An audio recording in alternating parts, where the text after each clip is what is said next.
and welcome to everybody who's online this afternoon. I hear we have a fantastic contingent from the Heart Foundation. Yay, Heart Foundation. Good to see you online. And we have quite a fantastic group here, mostly our team, but they're fantastic anyway. So just to introduce myself, my name is Professor Robin Clark, and I'm the Chief Investigator of the Country Heart Attack Prevention Project. And it is absolutely my honour to be the Chief Investigator of this group. I just want to say that this afternoon we are unashamedly going to show off. We're very proud of our work, and I want to say to the team that's here on site today how very, very proud I am of all of you. I'm working with rising stars, future leaders, and amazing researchers and clinicians and consumers in our project. So it's an absolute privilege to be leading this work. Before we start, we acknowledge that the CHAP team is spread across many of the traditional lands of the First Nations, and we pay respect to all traditional owners of these lands and those who, under custodial law, are charged with nurturing and protecting our country. And we pay respect to the elders past and present and emerging, and to any of those who are here at the meeting today. So just a quick overview of this afternoon's program, and it's jam-packed and definitely will be entertaining. First of all, we're going to start off with an introduction to two of our consumers, one online and one here. I just want to say that I've been a nurse for a while. And one thing I've learned as a nurse is that my opinion does not matter. It's always what's going on with the person and the patient that is the most important thing. And in these days, we are now really focused to finding out what is the most important thing to our consumers and our patients. And that is one of the principal foundation research tenets of our project. So you'll hear a little bit more about that. Then we'll start off with a group of us presenting project outcomes and updates. So that's going to be very interesting. A little break, and then we'll come back for more project outcomes and updates. And we will be finalising with a panel discussion on the future and sustainability of our project. And that's a pretty important thing to consider at this point in time, because we really don't want this concept to end. We really do want it to be translated into practice as we promised in the grant.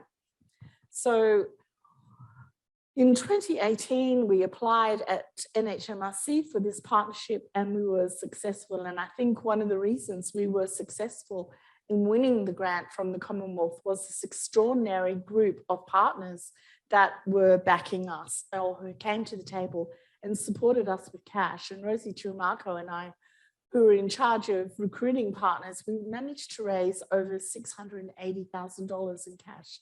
So at the time, or any time, that's a considerable amount of investment. We have Pharma and AstraZeneca and Novartis have been tremendous. I'd like to acknowledge that Novartis is actually funding the catering and the venue today, so we thank them very much. And AstraZeneca is supporting our fabulous pharmacist, Lem, so you'll hear from Lem a little bit later. We also have 6 universities supporting us, and the professional organisations that we all belong to: Cardiac Society, ESSA, the Royal College of GPs, and ACRA. Now, these are all Hollywood glam shots of our chief investigators. So we had 10 chief investigators. They've all been loyal to the project and working for us in the background. So we're very proud. What is significant about this group of handsome faces is that they represent a statewide cross-clinical network representation. So we are a statewide, even though we're focused on country, we still have representatives from all of the local health networks. And now Derek's been promoted to the chief of the commission. We also have people in influential places. And I must say, Steve Nichols is now leading the Monash Heart Group. It's also an internationally significant position. We also have a great group of associate investigators, and I acknowledge that Wendy will be here today. I think Rosie will be online. And Billy is leading our health economics team. So great group of associate investigators.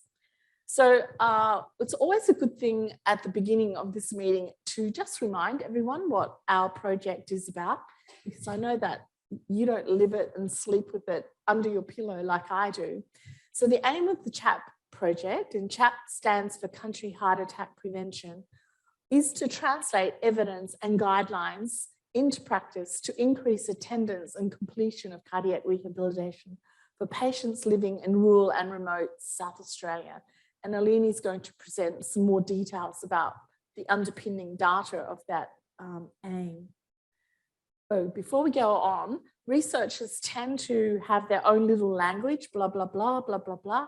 And we talk in acronyms, maybe more worse than clinicians. I don't know if radio docs have lots of acronyms, you probably do, but a few that you will hear today is CHAP, obviously, and CATCH. We are closely aligned with CATCH, which is the Country Access to Cardiac Health.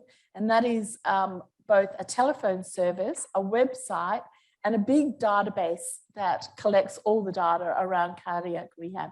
So we're using CHAP and CATCH, and all of us are members of the team from ICCNet. And ICCNet is probably internationally famous for its work in integrating cardiovascular clinical network in South Australia, but it is providing cardiac care to all regional and remote South Australians, which is an incredible contribution. So the hypothesis for our project was that compared to patients not exposed to the CHAP model of care, patients in CHAP will have increased attendance and completion of cardiac rehab, increased rates of risk factor modification, increased evidence-based pharmacotherapy, an increased cost effectiveness for both services and patients, and an increase in patient-reported outcomes and experiences. We also hope to decrease ED presentations at 30 days, decrease hospital admissions at 30 days and 12 months, and definitely decrease mortality at 30 days and 12 months. So to make this happen, we have at least 8 sub-projects. I actually think there's probably a few more that are not on the list, but this afternoon we're going to present activities and outcomes in our linkage and evaluation project, our co-designing of our web with consumers project, our business model for hybrid models of care in primary care, our pharmacotherapy and patient experience project, our CPD education sessions, our cardiac rehab, especially for women project, and our CRAWL project, which stands for Cardiac Rehab for All, which is targeted to low literacy and low socioeconomic. And last but not least, our QI and accreditation project. So there's lots of fun and entertainment there for everyone this afternoon, so stay tuned.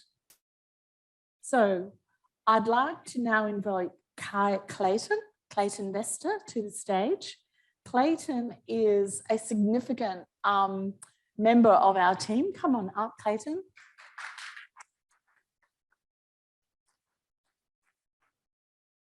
And Clayton is a broadcaster and producer from Flow FM in the Barossa Valley. He is also a member of our governance committee, which is an esteemed position in our project. And he's also one of the co-designers of our website. So Clayton, we're just going to have a chat, and I'm going to ask you a few questions. Can you first of all tell me? I'm at 60 minutes or something. Yeah, that's right. I'm Yana. Yana, I think Yana, I like to be Yana, maybe Oprah and more Yana event was my favourite. Okay, yeah. I'll be Yana. Okay, so tell us about your cardiac event and your experience after discharge and your experience with cardiac rehab at Angaston and in the Barossa. Cardiac event, I love the way you use that, because to me it was just a heart attack. But I love the way that you use that. It almost sounds like there should have been tickets sold, or I should get a T-shirt out of it. How much detail do you want? It was a Sunday night. I still remember it. Come back from dinner with my wife at a Thai restaurant, our favourite Thai restaurant at John Churchill Road in Prospect. I started feeling pains in my chest. I thought this is a bit odd, but I was feeling thirsty as well. I had a drink of water. and just found myself dry reaching.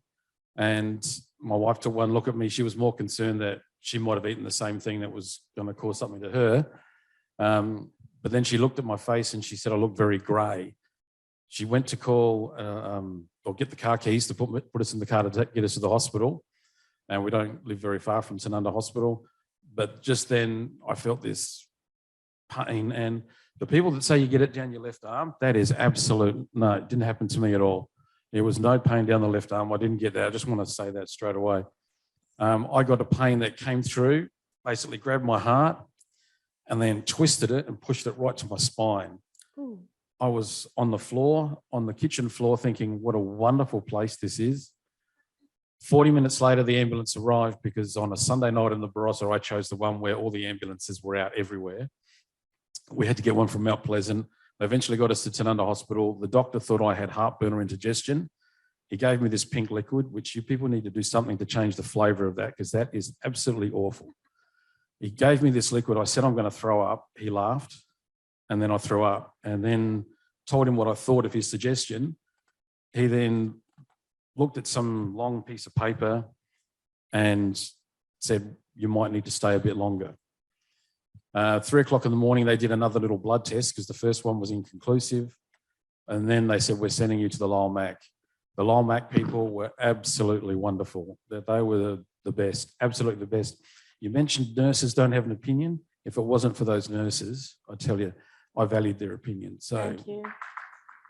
Thank you. And I valued their sense of humour, except for one who I think is probably going to be a matron one day. But Okay.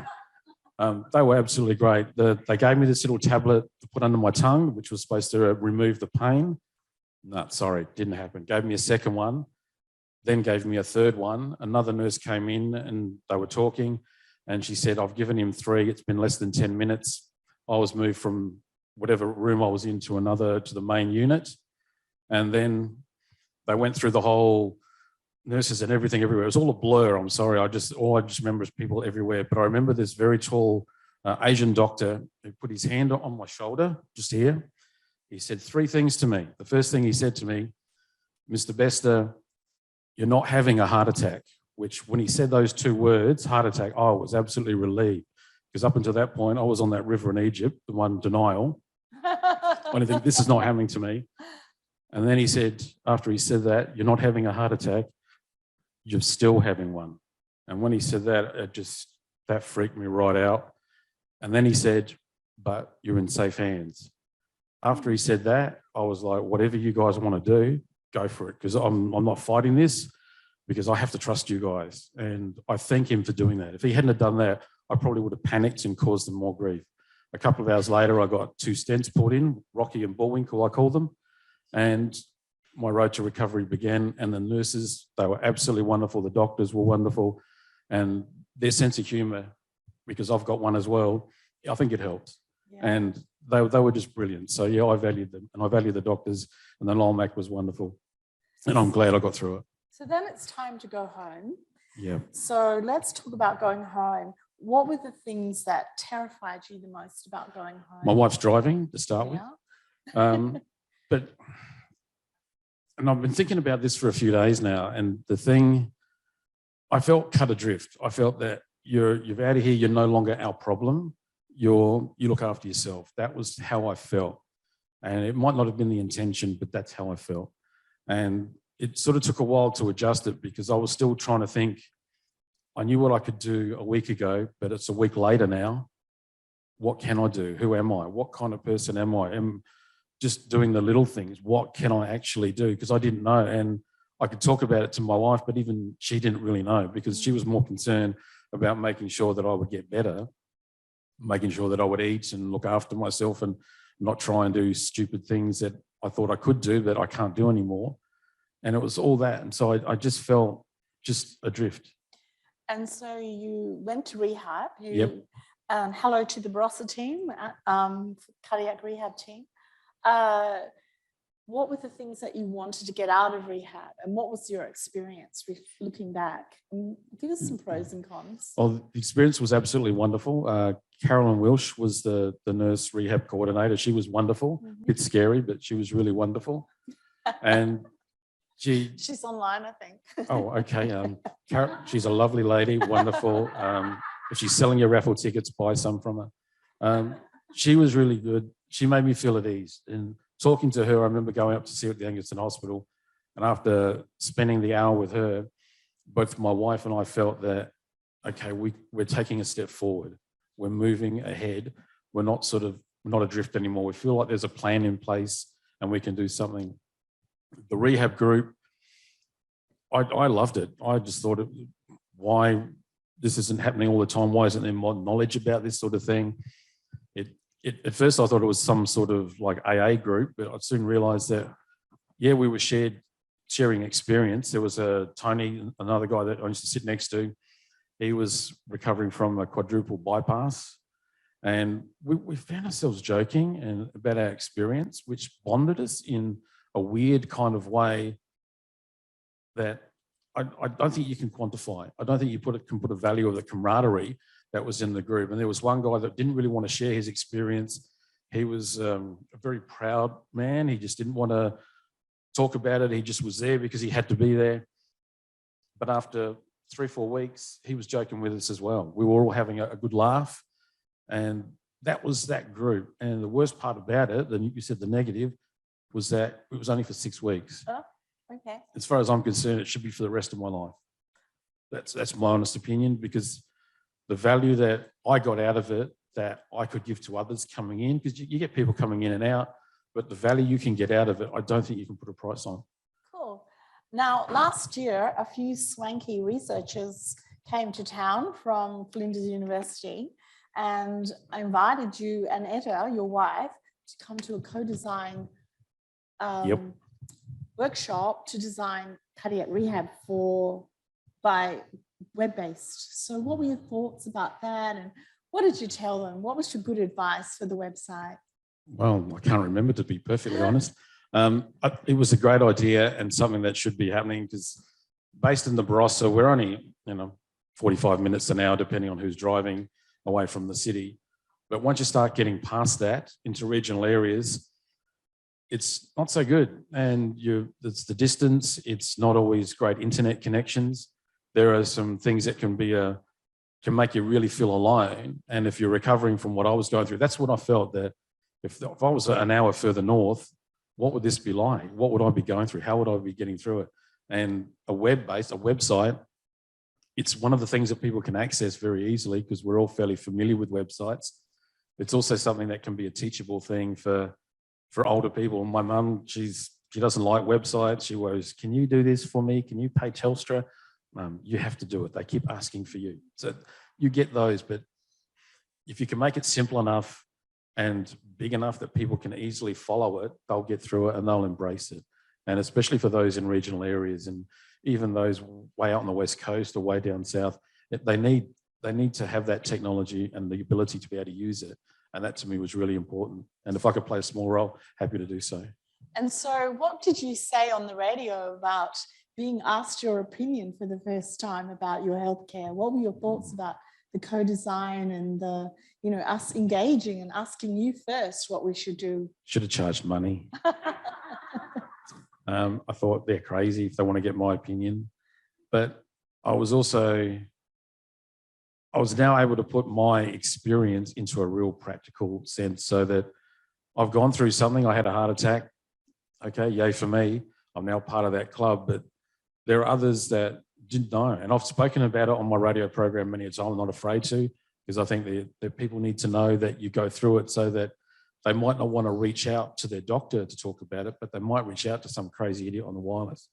And that's always been the case. And that's what I found with the likes of Tony that I used to sit next to. We would just talk about anything. We loved ice cream. We'd talk about ice cream. But... Oh. Now, there was a gap between discharge and getting into Carolyn's program. Yep. And you've now co-designed a website. Do you think that could be a solution for that gap? Yeah. Absolutely. Tell us your thoughts. We're asking you again, your thoughts. Well, I think that while I was in hospital, to have a visit from someone like Caroline in that role to run through the options so that I don't feel adrift, that would have been an absolute godsend. I would have loved that, because it would have made me feel there is a step forward, because I honestly didn't feel that there was. I didn't know what the next step was. I had no idea. I was fumbling in the dark looking for the light switch, and that's how it felt. And having something like that program and knowing that website's there to be able to just have someone go through, you just do this. And when you get home, take your time, but have a look at it. Here's the login details. You will do it. When you're home on your own, you will do it. And if you're married to Etta, then you will definitely do it because she will nag you to death otherwise.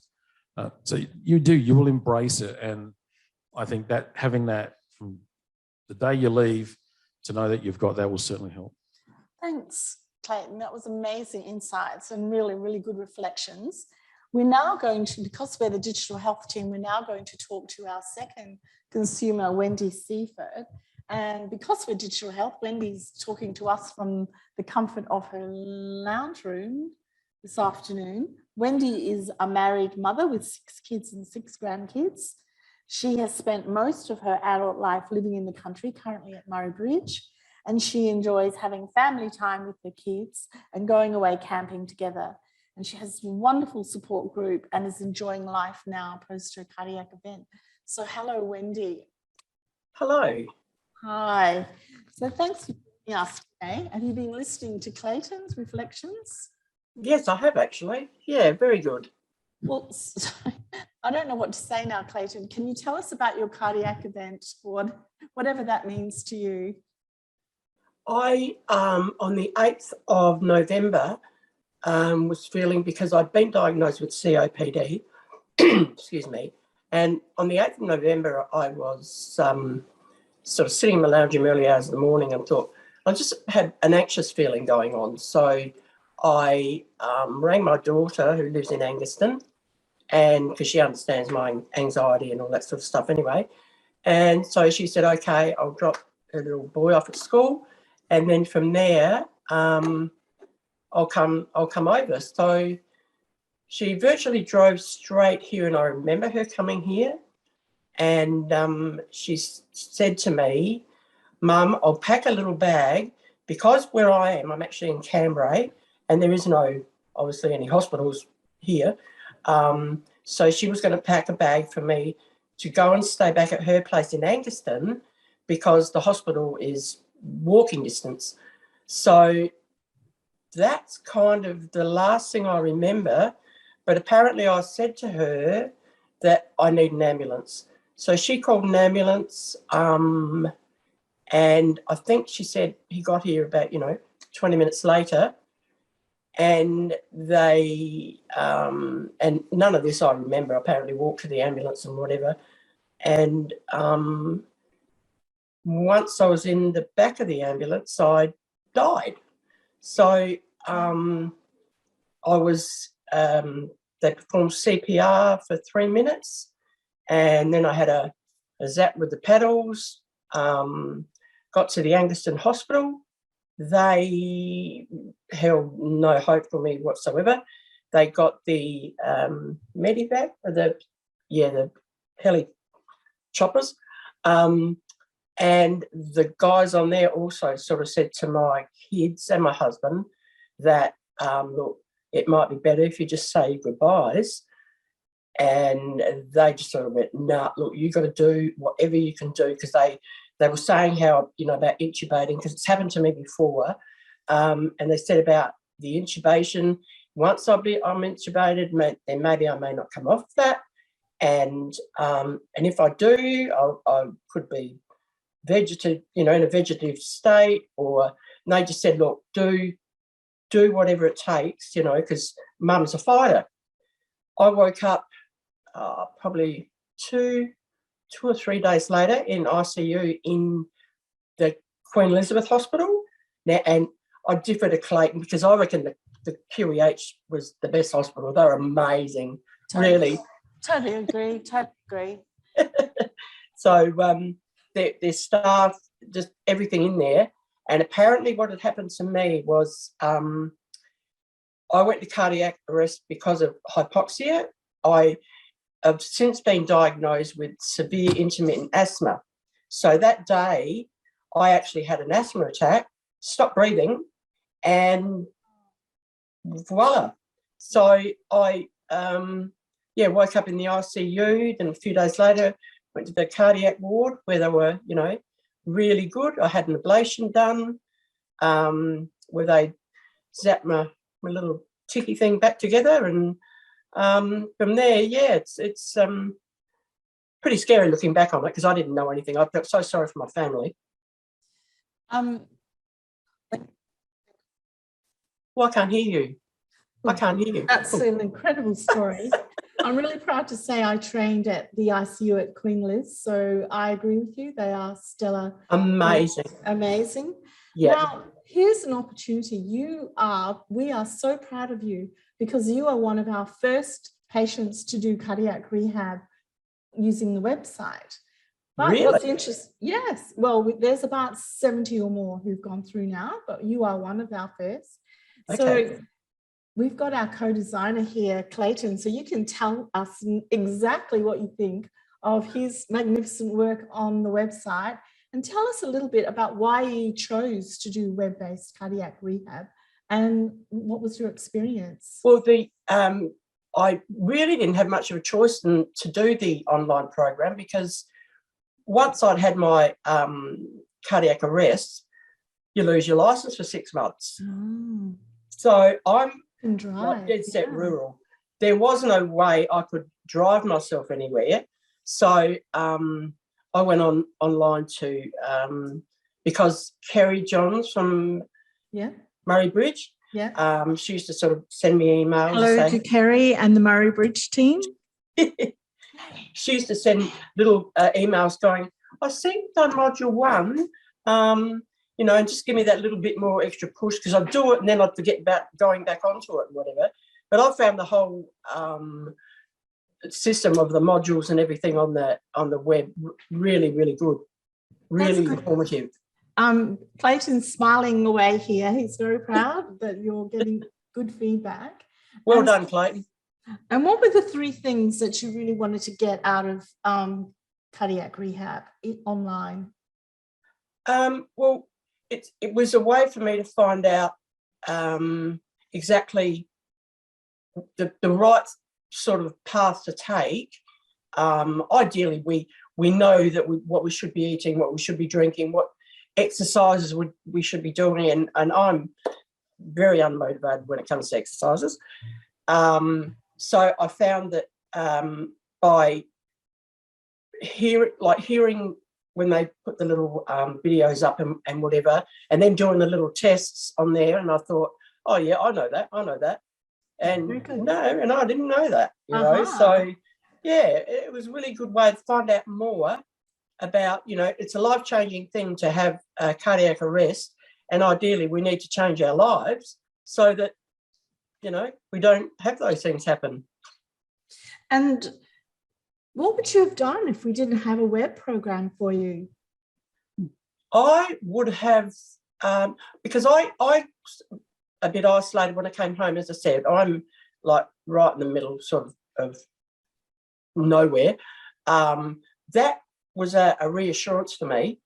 I could get on there and, you know, check things and find out that, oh no, that's how it's meant to be, you know, everything's going as it should, sort of thing. I would have been making lots of Google searches. And maybe not going to the right place. Exactly. I would have just exactly. So going on to the doing the modules and all that stuff was great. And I know Clayton mentioned that his fabulous wife Etta was actually in the co-design workshops as well. So we not only had patients, but we had family, carers, wives helping us co-design. Did you get your family involved in your online? Were you talking at dinner and telling them what you learnt that day? Oh no, we all sort of lived quite a distance away. Like, but what happened is my eldest daughter created a group on WhatsApp so that all the siblings knew exactly what was happening with me. She would ask me things, and I'd say, you know, like I was doing this online cardiac rehab thing, and so she would report that back to them, and so they all became involved in it indirectly through that way. Well, that's amazing. We're really glad to hear that. It's very creative, and we've talked about support groups and family support around you during this time. It's a bit like Clayton was saying, sitting next to John with such a, you know, having a peer, someone that you could share your experiences with, but you've done that through family, which is really great. Oh, they've been amazing. My family have been a brilliant support group for me. So I hope I haven't been a scary Yana this afternoon. It was a lovely chat with you. And we're just going to have you and Clayton come back at the end of our session in an hour and a half or so, just to finish off with where to from here sort of questions. So thank you, Clayton, and thank you, Wendy, for your wonderful opening commentary. I think it's a fantastic way to open our conference workshop this afternoon. So thank you again. Could you put your hands together? I'd now like to invite the team up for the next session.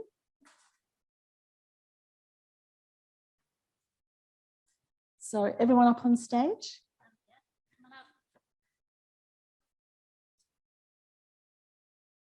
And our next speaker is Sarah Powell. And Sarah was recruited to our team in February. Seems like you've been with us a lot longer. Has been the most extraordinary project manager that I've ever worked with, to be honest. And one thing that Sarah is doing is not only being the project manager, she is instilling a whole culture of project management throughout the whole team. So we talk nonstop about deadlines, deliverables, milestones relentlessly. And I think it's been the best thing, that all the way to the PhD. That's true, isn't it, Katie? And I think it's been the best thing. And when we reported to governance about a month ago, they were pretty wowed by our project management. So thank you, Sarah, for everything you've done for the project so far, and look forward to your updates. Thank you, Robin. Today I'm actually going to talk about the team's achievements and what we've been up to since the start of the project. So just to set the scene, where are we now? It was a 3-year project, so it kicked off in October 2019, and we did get a 1-year extension for COVID. So as of this October, we'll be heading into our 4th year, which is very exciting for us because we've still got a lot that we want to achieve. So this is a team, a lot of them you'll meet today. In the top left, we have our management team who are doing very well about kicking a lot of goals and making things happen. The bigger picture on the right is what we call our cardiac stroke team. So this is our broader team. So we come together quite often, even on a weekly basis. We get people together in the room and have a chat and see what's happening. And on the bottom left is our new PhD student, Oratai, who you'll hear from shortly. She's joined us in May, so very recent, from Thailand. So when I kicked off in February, we had a planning retreat organised. It was meant to be face-to-face, but typical in today's times, we ended up online. But we were able to come up with some real ambitious goals and outcomes that we want to see from this project. So this is a list of outcomes that we want to achieve by the end, and I'm just going to go through a few of these and let you know how we're tracking today. So we have had lots of consumers involved. So it was great to hear, obviously, to kick off the showcase with a couple of consumers. So there were 12 workshops held. 6 were co-design workshops and 6 of those were testing. So this was all about the CR website, and you'll hear a bit more about that. And we're also planning on having more workshops at the end of this year, so we'll get more consumers involved. We've been busy writing lots of grant applications. So I did a bit of a count and we've submitted 24 today, and we've actually had 3 of those successful, which is a good hit rate. So that's 12.5%, which is great. We're still waiting to hear back from a couple from the Heart Foundation Vanguard that we've just submitted recently. And we're in the process at the moment of writing a partnership grant for the NH and MRC. We've published lots of papers, and by the end of the project, we plan to have about 35 published. So these are the 3 on the screen that have been published this year. We've also had another 3 that accepted, and we've got a systematic review club who meet monthly, and they're currently working on 8 reviews to be published by the end of this year. and another 14 before the project ends. Which is a huge achievement from all the team. And we obviously want to share what we're learning. So we have been involved in over 20 workshops today, and this is just a few of the events from this year. So we've already been to a few that have been held, and there's a number that are coming up. So we've made a real effort to get our name out there and share our success stories and what we're doing in social media. So from our Twitter account, we are getting a lot of hits, especially in the last month or so. And our website used to be quite static, but now it's quite active. So we put up our monthly CPD newsletters. We also put up our recordings from our monthly CPD sessions. So there's a lot of activity going on there. So if you haven't gone on there, yeah, go and have a look. So these are just a few other outcomes that we've collated. It's just worth acknowledging Eleni was awarded the VPED Mid-Career Research Award late last year. It's very exciting. And we just want to make sure that we have our legacy when the project ends. So this afternoon, we do have a session on the future and sustainability of CHAP. So we'll have lots of ideas and hopefully some direction as to where we go after the project's finished. So thank you, that's my spiel. No.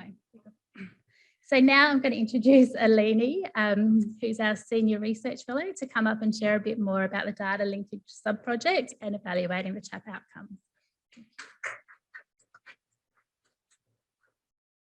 Thank you, Sarah. Hi, everyone. It's a pleasure to be here today to talk about the data linkage sub-project in CHAP and the evaluation of the CHAP outcomes on behalf of this beautiful management team of the data linkage sub-project, myself, Norma Bulamu, Lemlem Gebremichael, and our data manager, John Foot. So we are always saying and hearing that despite the high level of recommendation and high level of evidence of cardiac rehab, there is a gap in its translation into practice. And yeah, we say it a lot, Robin mentioned it. However, if we look at the data of the past South Australian audit from 2013 to 2015, we can see that 30% of the eligible patients were being referred to cardiac rehab, and 28% were actually attending cardiac rehab among the referred. But if we look among the eligible patients, this is only 8.6%, which means that we are missing over 90% of the eligible patients. They are not going to cardiac rehab. So is this a translation gap, or is it really an abyss? So to me, it's a matter of the denominator. It's a gap if we talk the numbers among the referred ones, but it is actually an abyss if we look at the eligible patients. So there is a lot of potential in cardiac rehab. And as Robin mentioned, the aim of the CHAP project is to help to build a bridge over this gap or over this abyss and increase attendance and completion to cardiac rehab for patients living in rural and remote areas in South Australia through translating evidence into practice. And the primary outcome of the project is obviously increasing attendance and completion, and all the other secondary outcomes should be a consequence of this, as there is evidence for all that cardiac rehab is able to do it if it's implemented into practice. So we are looking at increasing risk factor modification, increasing evidence-based pharmacotherapy, and improving patient-reported outcomes and experiences, and reducing ED presentations, hospital admissions, and mortality. And we are planning, and actually we now are testing and implementing it through a cost-effective model to patients and to the services. The model we've been using, actually, this model has been used in South Australia for the last decades. So it's a 4-stage model.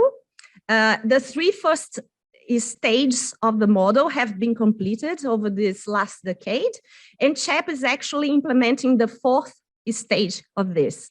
So we are always talking about these 4 E's of the model, and to me they are not a circle but a loop, because they keep repeating all across the project since the first day I started.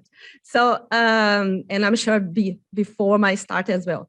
So the 4E is about engaging with stakeholders, the clinicians, the patients, of course, the managers, to co-design the CHAP model of care. And the CHAP model of care, in a nutshell, is this model, this combination of interventions to address the 4 major barriers to cardiac rehab that have been identified in South Australia over the last decade. So we are trying to increase the limited number of referrals. We are trying to reduce the heterogeneity across the CR programs and improve quality. We are trying to promote a patient-centered approach and individual choices to patients. And we are also trying to come up with models of care and business models to make all these things sustainable in the long term. We are, as the second piece of the 4 E's, we are educating all the stakeholders involved in this around the CHAP model of care. We are implementing this, and this was the year of the implementation. So we're just finishing the year of implementation of CHAP, the 12 months, and we are going to now be starting the evaluation of the project. And we are evaluating the CHAP model of care through basically 2 study designs. So the first one is a prospective cohort study where we are following up these patients for 12 months and comparing the ones that were exposed to the CHAP model of care, which are the ones living across the 6 regional local health networks, to the ones not exposed in CHAP. And this will be the age and gender and disease-related groups matched in metropolitan areas. The other way we are evaluating the CHAP model of care is comparing the patients who are exposed to CHAP now, their outcomes, to the outcomes of patients who had been exposed to cardiac rehab in the past. So in particular, those who were referred from 2016 to 2021. Our main data source for all of this evaluation process is the CATCH database. This is a statewide database, as Robin mentioned. So the CATCH database is populated by the clinicians across all the now 5 modes of delivery of cardiac rehab across South Australia. So all the patients referred to cardiac rehab in South Australia are within this database. And I must acknowledge the strengths of the database, and it's South Australia is actually a leader state, so there is leadership here around that, and we are very proud to be part of all this. However, there are some limitations in the data set, and when we first looked at it, we saw that there was a high proportion of non-assessment of the outcomes that we need to investigate and to seek for. So, for example, here I'm only showing LDL and HbA1c, which is used for the control of diabetes. And we can see that across the 4 points of clinical assessment, the number of missing data, we call it, like the lack of available data, increases.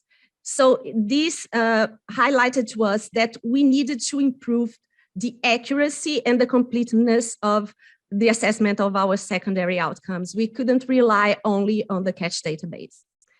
And that's how we came up with the idea, which was not in the original plan of the CHAP project, of a data linkage. So a data linkage is a link, a match between the CATCH database in our case and the other South Australia databases. So we are linking with the admitted patient care database to look at hospital admissions, at the emergency department databases, the deaths database, and assay pathology to look at the lab tests.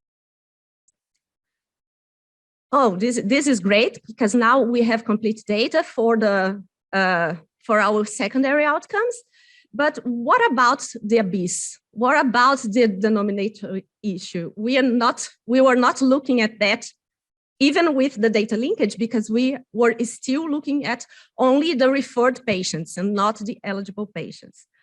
So, and this idea of looking at the eligible patients and the denominator issue was reinforced by the recent publication of the Australian quality indicators and international quality indicators.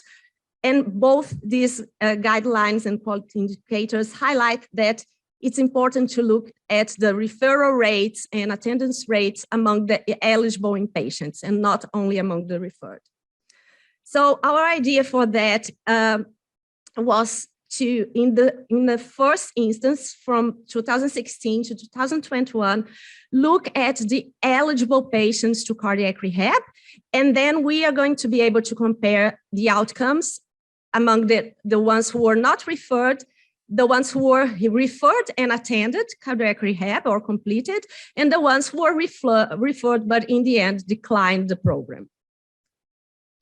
And to select this cohort of eligible patients, we have a list of 151 codes and disease-related codes and procedures. And this is how we have been doing in selecting these patients. And we are now in this first bit, so there will be 4 extractions of data. To this, we are now into the first bit, which refers to the CHAP baseline, this one from 2016 to 2021. And we are also using this to run a new South Australian audit for the cardiac rehab services. And this will result in information directly to the services through reports. So it will be a good thing. The other extractions will be around the evaluation of the CHAP project per se. So I have to share with you this journey over the application process. You can see that we started in April, and only now in June 22, we got the data. So there was a delay in some of the process there, in particular with the governance process. We know everyone has been very busy and overwhelmed by COVID, and this has affected the project in these terms as well. So where are we at? We just got the data sets last week. So it's been 10 days that we have the data. So we are in the process of assuring the quality of the data. And we have developed in the meantime our data management and analysis plans, and we have been constructing the data dictionaries. And these are the numbers that we have in the data sets now. So we are looking at 84,000 eligible patients and at 12 or almost 13,000 in the CATCH database. The next step is to run this analysis to find out about the eligible patients and report to the services, as I said, and to have the baseline of the CHAP project to compare to the outcomes of the patients who were receiving the CHAP model of care. So watch this space. I'm happy if I can come back next year or in October, actually, to talk about the results. Thank you. I would like now to introduce Kate Nesbitt. Kate is a nurse in the Narcourt Hospital, and she is the PhD candidate in the CHAP program, and she will talk about co-designing a cardiac rehabilitation web-based program with consumers. Thank you, Eleni, and thank you for the opportunity to share this afternoon about what I've been doing. So I was just going to summarise where I'm up to in my PhD candidacy.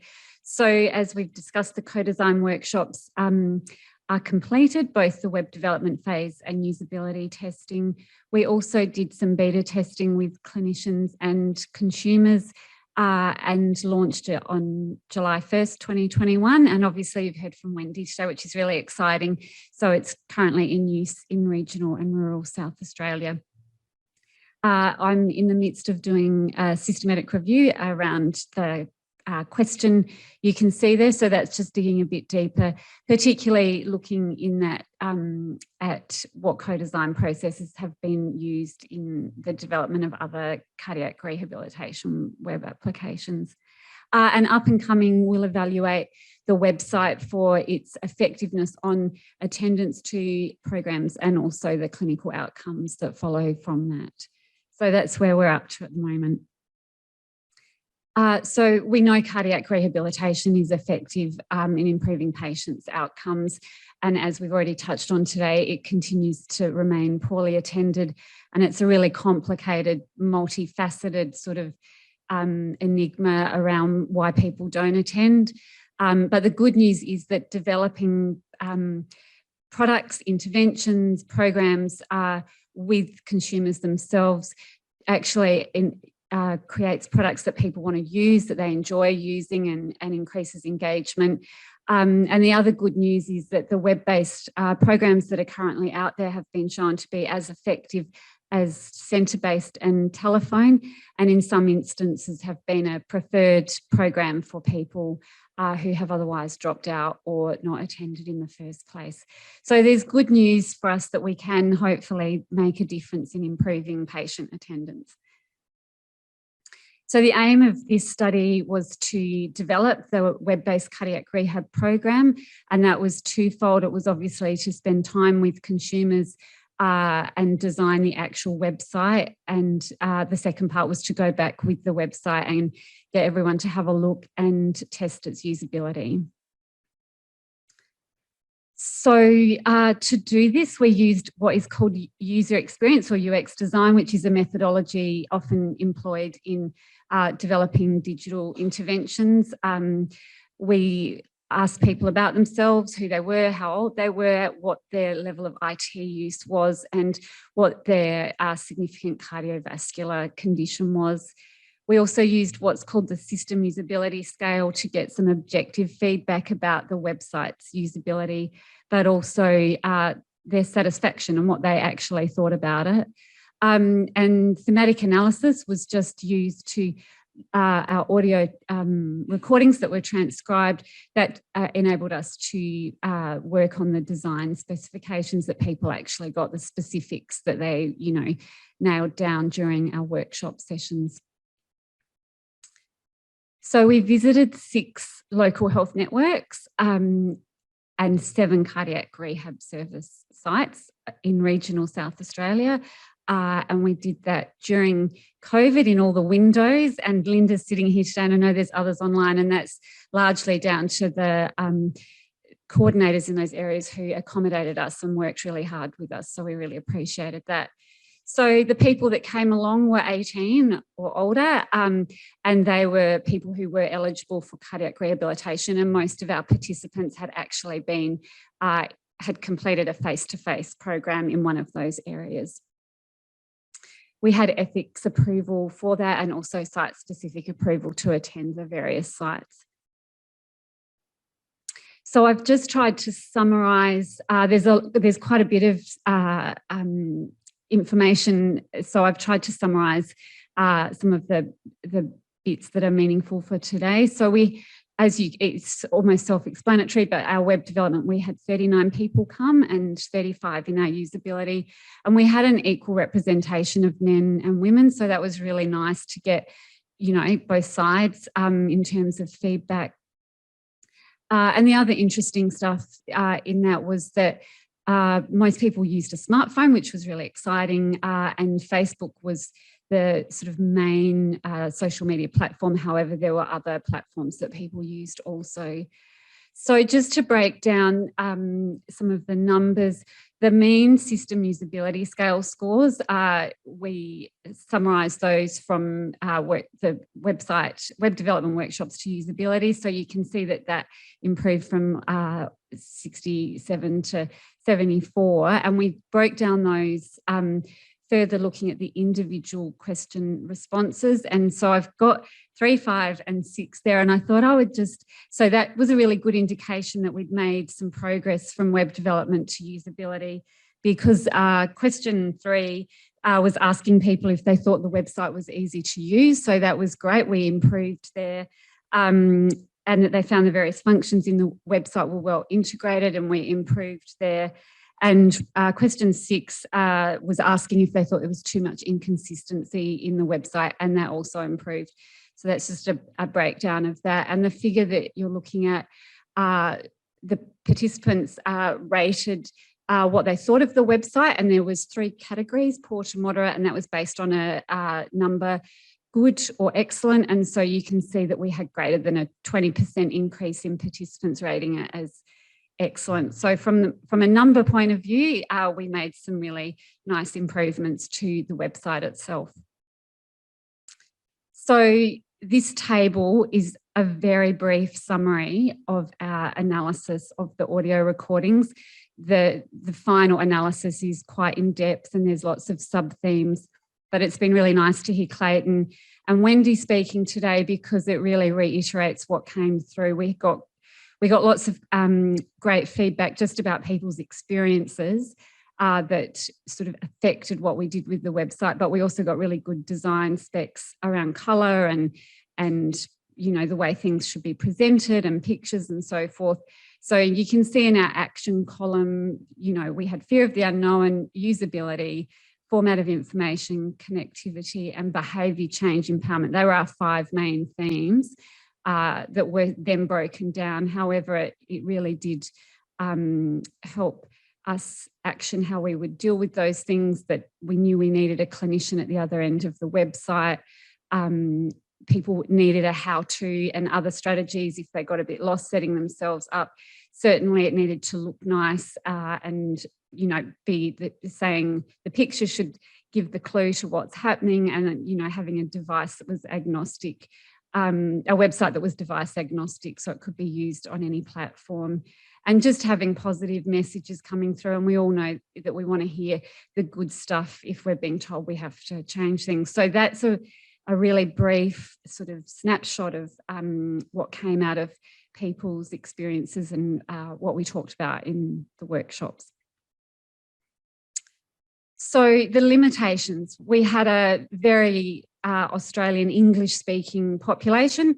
So a lot of the website is really set up for those who are health literate and English speaking, and we do acknowledge that.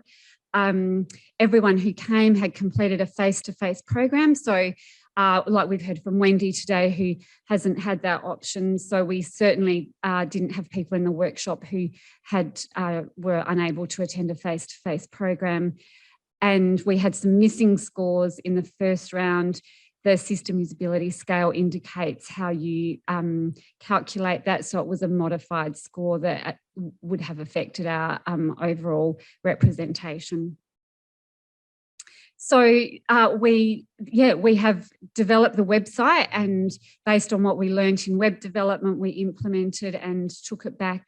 And people were happier with it. It was an improved, more interesting, usable product. So that was really exciting. And we're looking forward to assessing its effectiveness on attendance and completion and clinical outcomes, and see how it's fared in that sphere in the next 6 months. Thank you. Oh. And I'll just introduce Dr. Norma Bulamu. So she is our Health Economist Research Fellow, and she is going to share with you about what you can see on the screen right now. Thank you.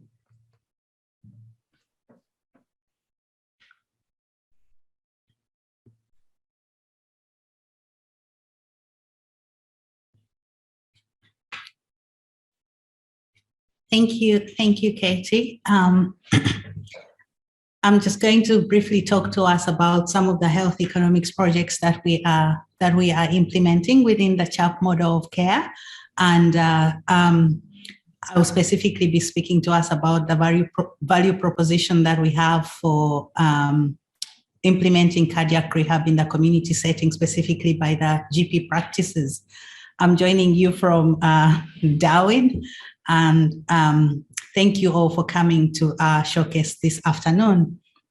So the three main components of the health economics analysis that we'll be doing are, first and foremost, looking at the cost effectiveness of the CHAP model of care to the health service. This involves us understanding the cost of cardiac rehab from a health system point of view, and also assessing the effectiveness. Effectiveness will be assessed in terms of two components. First is the patient-reported outcomes. What do patients benefit from implementing cardiac rehab using the CHAP models of care? And then we will also have clinical benefit.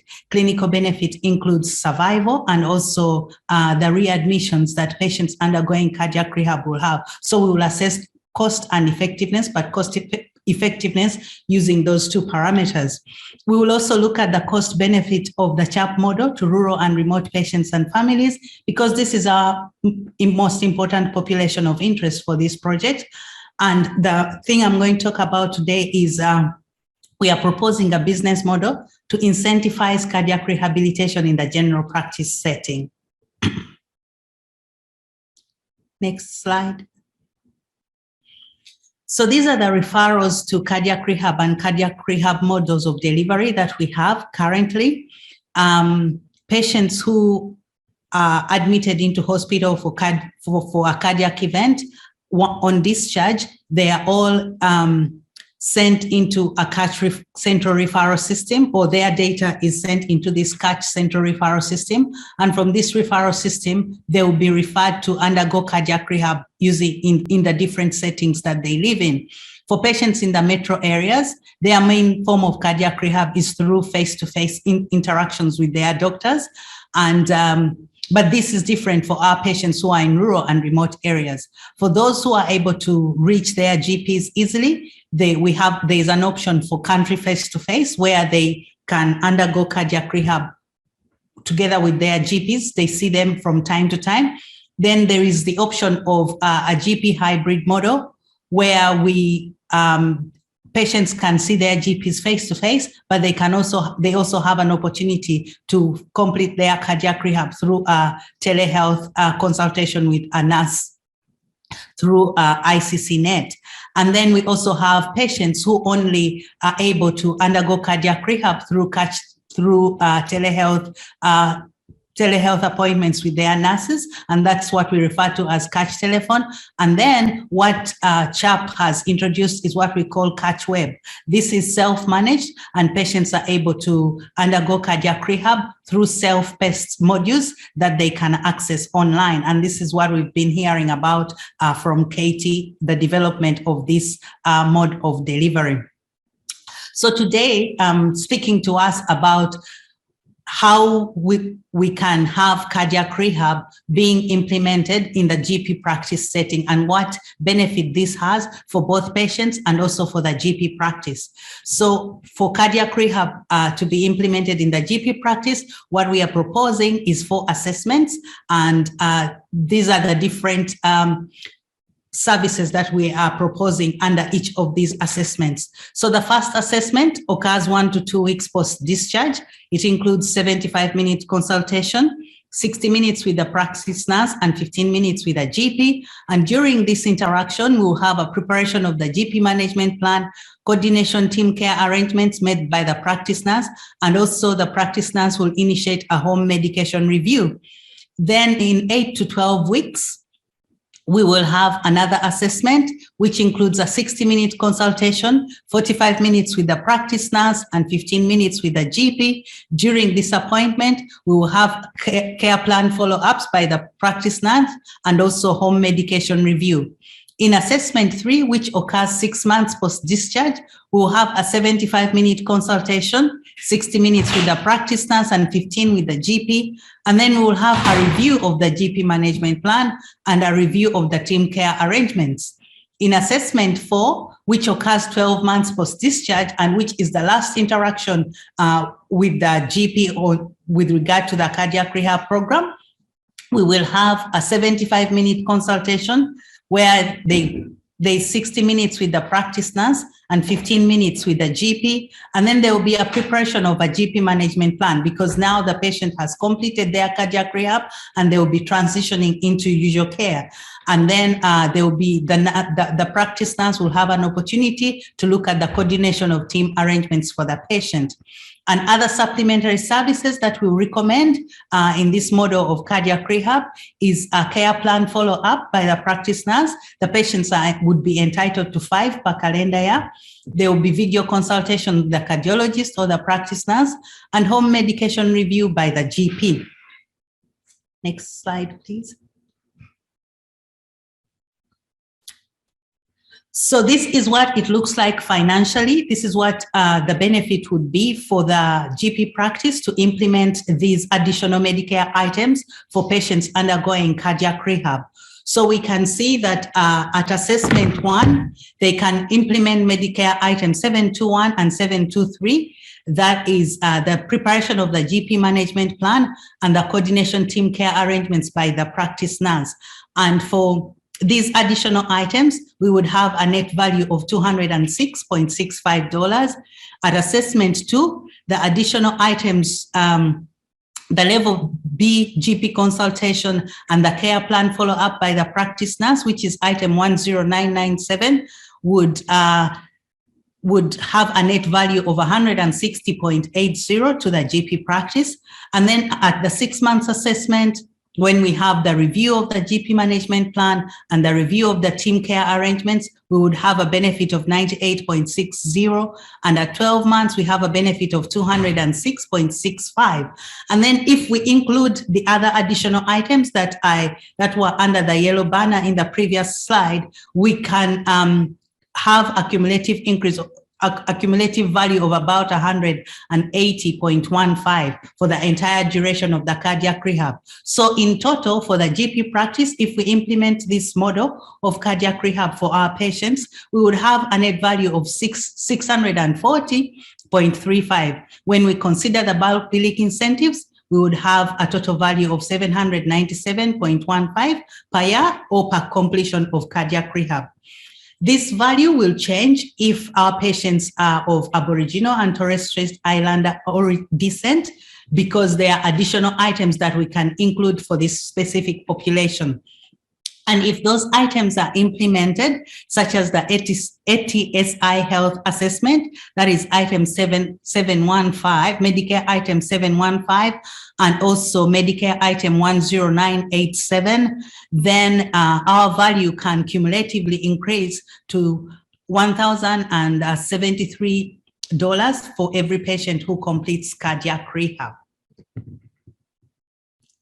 So that is what it looks like in dollar value. And clearly it shows that there is an additional benefit for the GP practice to implement this model of cardiac rehab. However, I want us to these are the assumptions that we took into account when coming up with these calculations. One, it's dependent on the fact that our patients are compliant with all the assessment milestones, including the practice nurse follow-up services. It's also dependent on the fact that all consultations are bulk billed. If there is private billing, there would be additional revenue. And then also, this does not include telehealth Medicare items available during the pandemic. But as of September 2020, some of these items are still ongoing. So if we include these items, this may increase the value of this proposition. Also, eligibility to claim bulk billing incentive items will increase the net value to the practice. So in addition to this financial value, there are also other benefits to the GP practice. First, it's the financial considerations that have demonstrated to us, but there is also reputational factors for the practice and the GPs. There is a lot of prestige that is associated with participation in important health services, seeking to demonstrate positive health.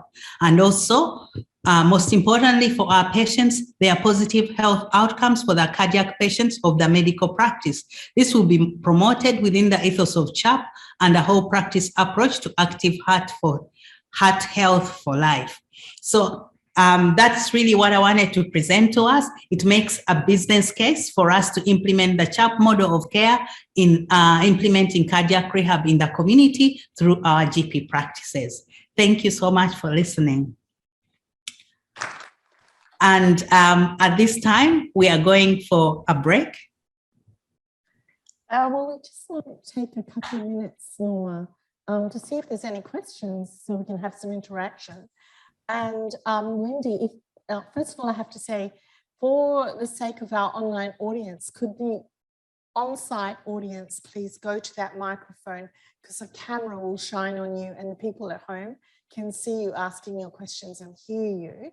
And for the folks online, if you enter your question into the chat line, John is going to read, there's no chat. Raise your hand and we'll put you on the screen. So that's much more interactive. So I think there's a question from Wendy. Just kick off.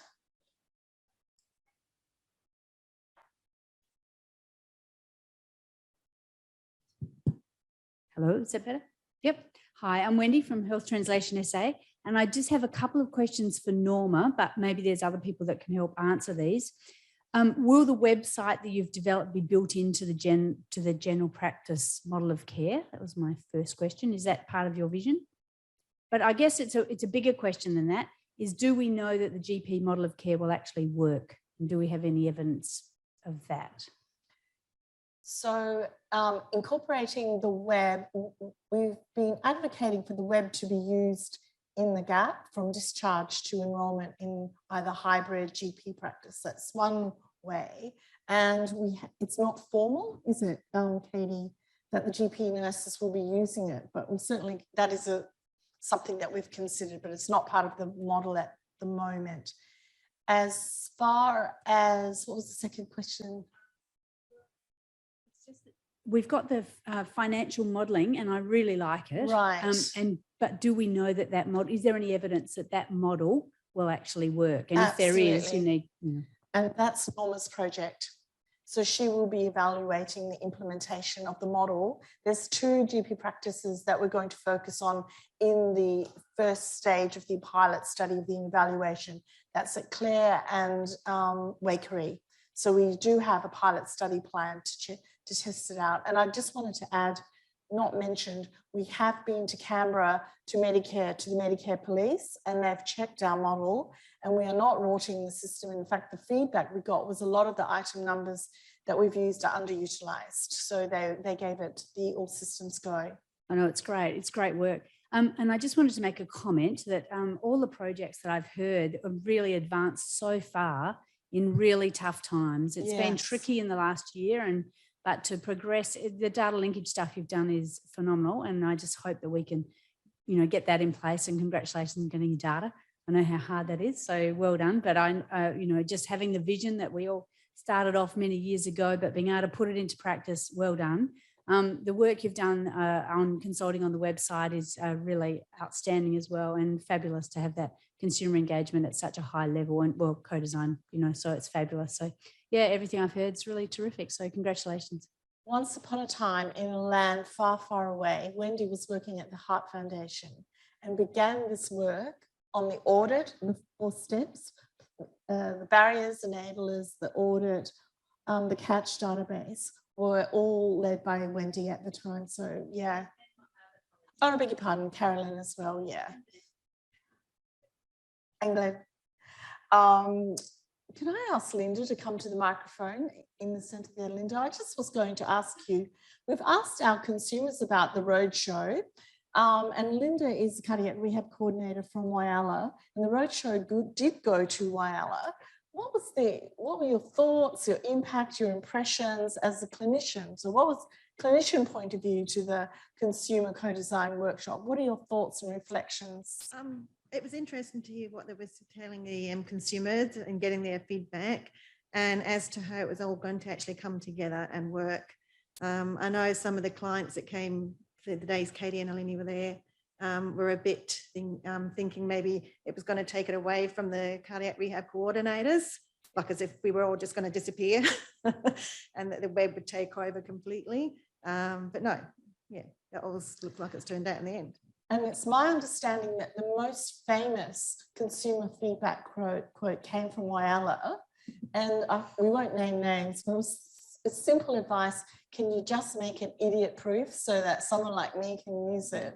Yeah. And so I can tell you that that's pretty much our motto in design and conceptualization. Yeah. So yeah, we got some really good advice from Whyalla. That's my point. Now you've been a case manager with the web face-to-face, and you've been through COVID. What are your thoughts about this bundle of modes of delivery and options for cardiac rehab patients in the country? Oh, well, I've actually got, is that what I'm going to be talking about in a little while? Yeah. Sorry, did I steal the question? What's your reflections as a case manager then? I guess, look, it's another avenue that people can use. I have referred quite a few people to the program, but I'm not really quite sure how much the uptake has been. Some people have got on and done some modules, which is great, and then other people for other reasons have not been able to finish them. But I certainly think it's a great resource for people to use. And like you were saying before, you know, coming from like discharge to getting into a cardiac rehab program or, you know, face-to-face group or whatever, that would certainly be very, very helpful.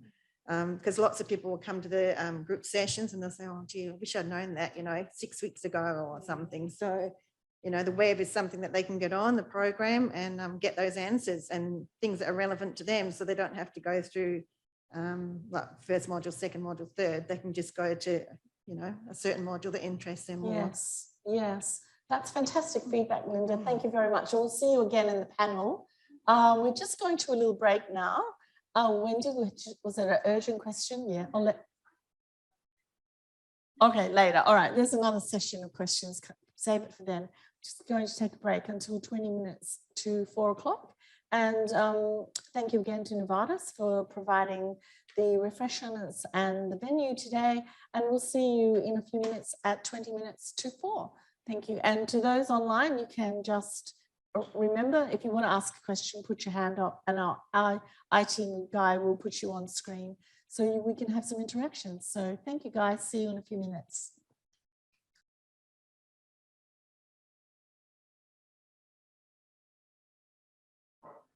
Hi everyone, welcome back. And we will continue with our outcomes presentations.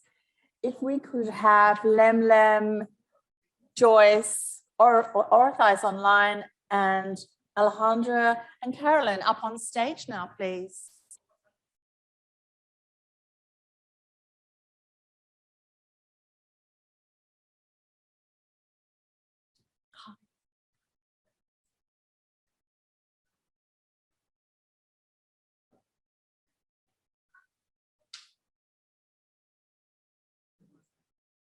So welcome back, everyone.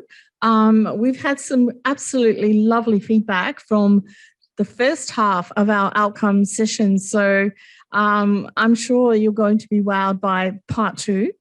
And after part 2 this afternoon at 4:25, we're going to have a panel with Steve Nichols online, Clayton here, Wendy online, Linda who's here, and Phil Titterman who's online. So as a digital health project, we have 60% of our panel online and 40% here live in the studio, so in the auditorium, so that's pretty good. The next session will be presenting our pharmacy, our clinical engagement, our rehab crew project, our crawl project, and our national and international accreditation project. So our first speaker is Dr. Lemlem Garamichael. She's our outstanding pharmacist in the group, and Lemlem's been working with us for over a year now. It's going quickly.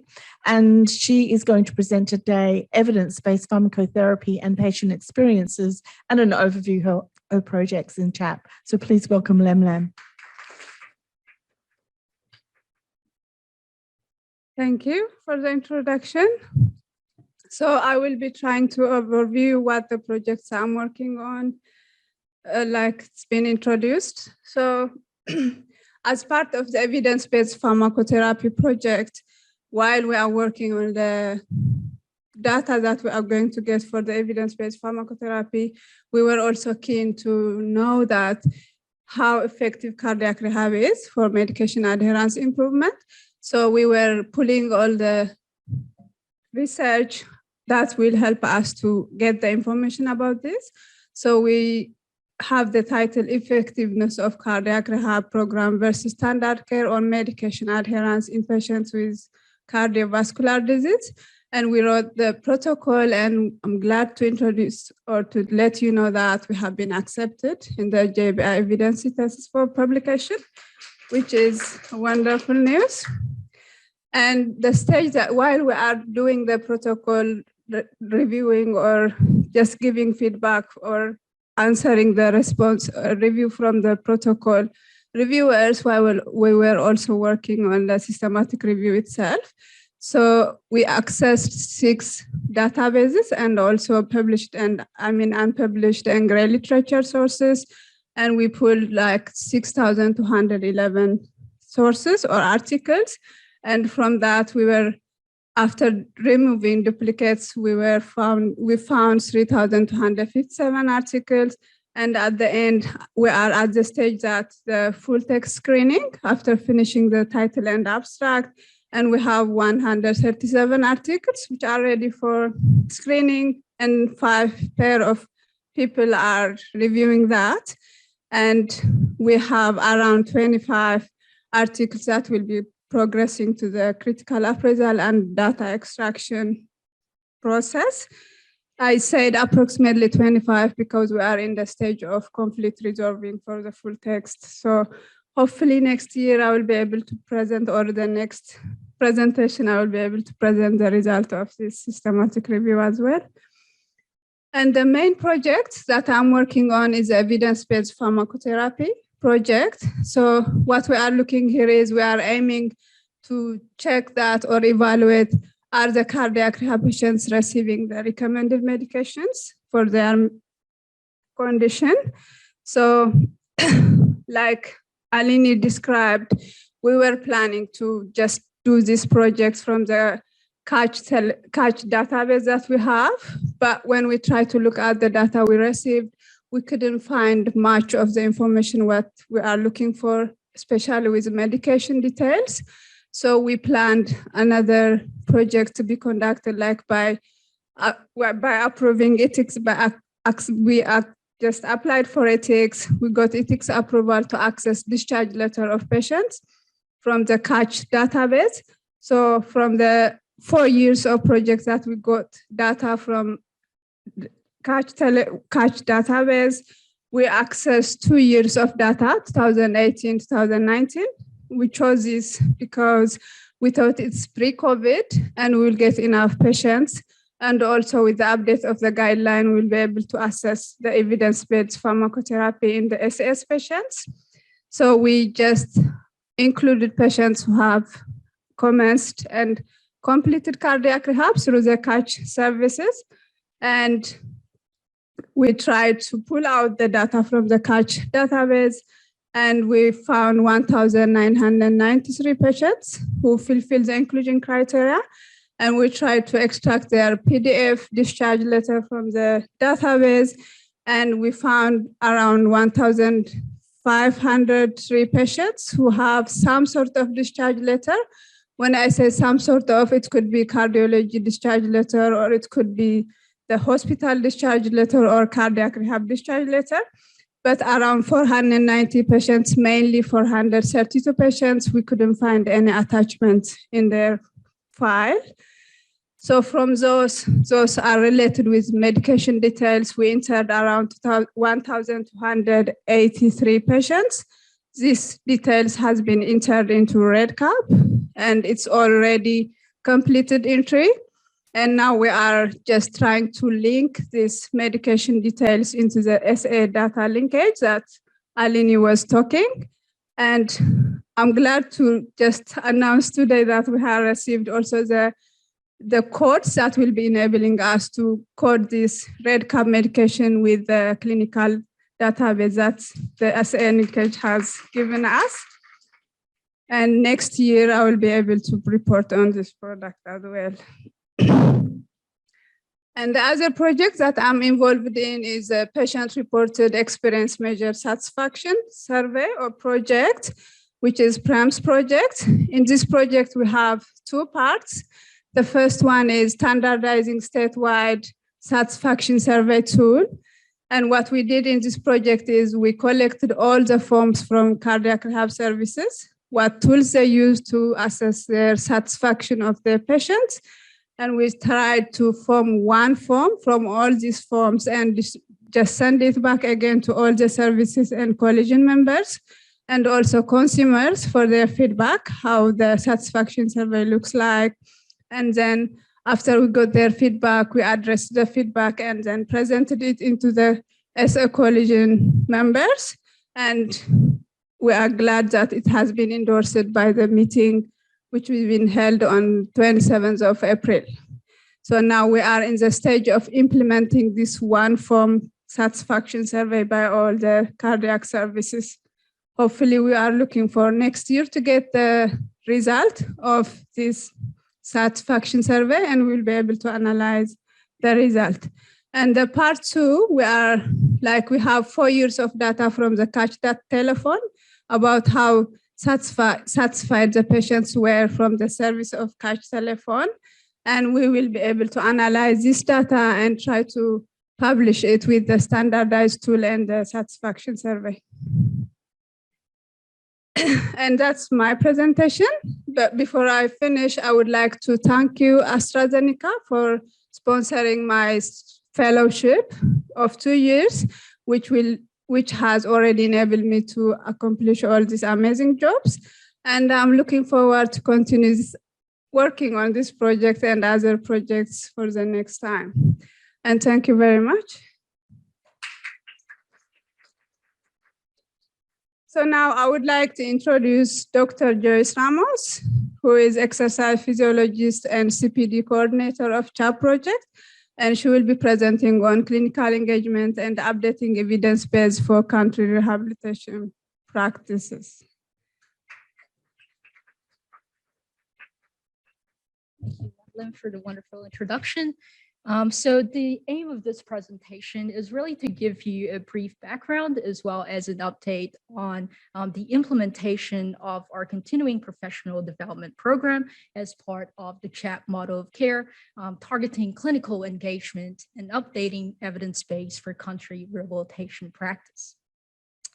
So just to give you a brief background, one of the main barriers to cardiac rehabilitation adherence or completion identified by our research team and others is the variability in the quality at which cardiac rehabilitation programs are delivered across several services. So as part of the CHAP model of care, we aim to educate clinicians of the up-to-date evidence to really help them improve the different components of the cardiac rehabilitation programs.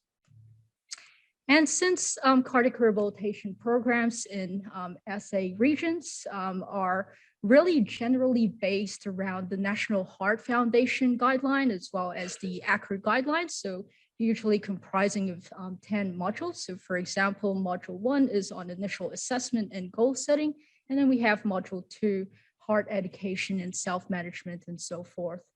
And so our team decided to run monthly CPD sessions or continuing professional development sessions that are run across the year.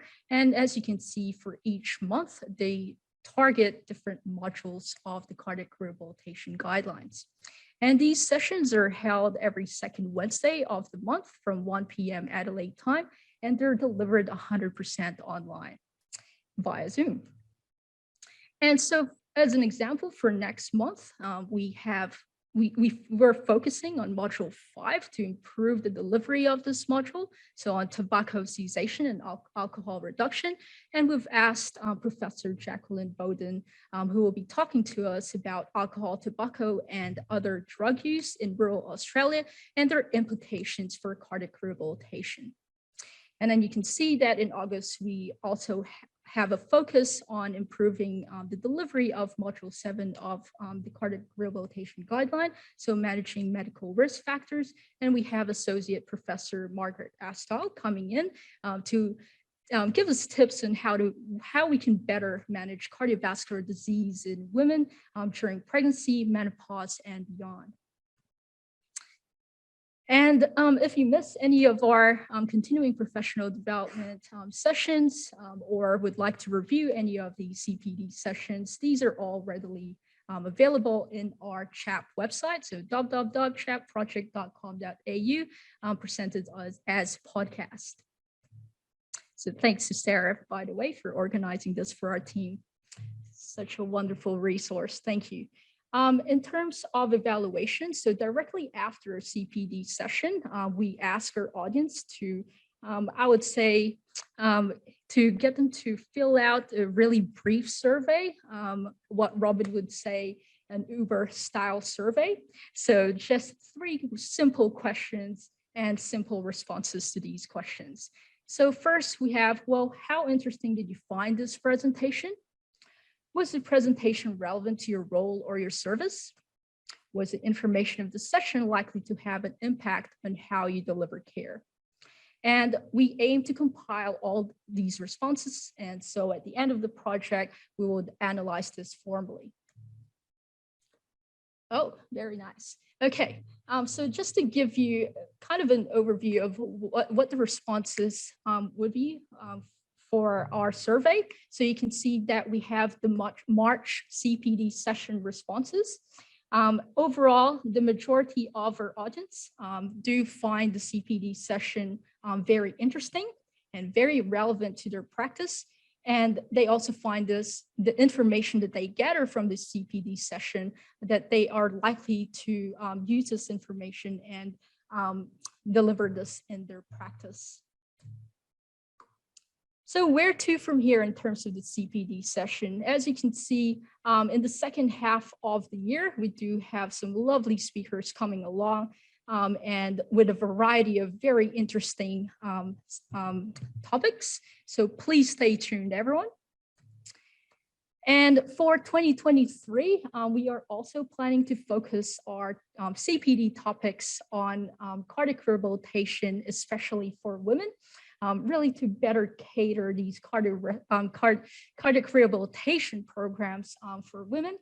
And this really goes hand in hand with our new project within CHAP, so the CREW project, so the cardiac rehabilitation, especially for women, which lends me straight into the introduction of our next speaker, Arathai Subkhorn.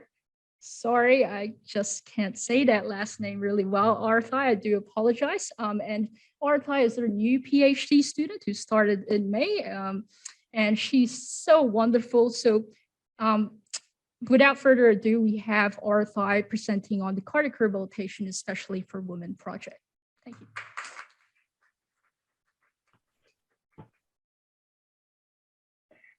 you. Thank you very much, Dr. Joyce. Hello, everyone. I'm Arathai Subkhorn. I'm joining from Darwin. Thank you, everyone, for joining us today. Today, I inform you about the cardiac rehabilitation, especially for women, or the CREW project. Next, please. Thank you.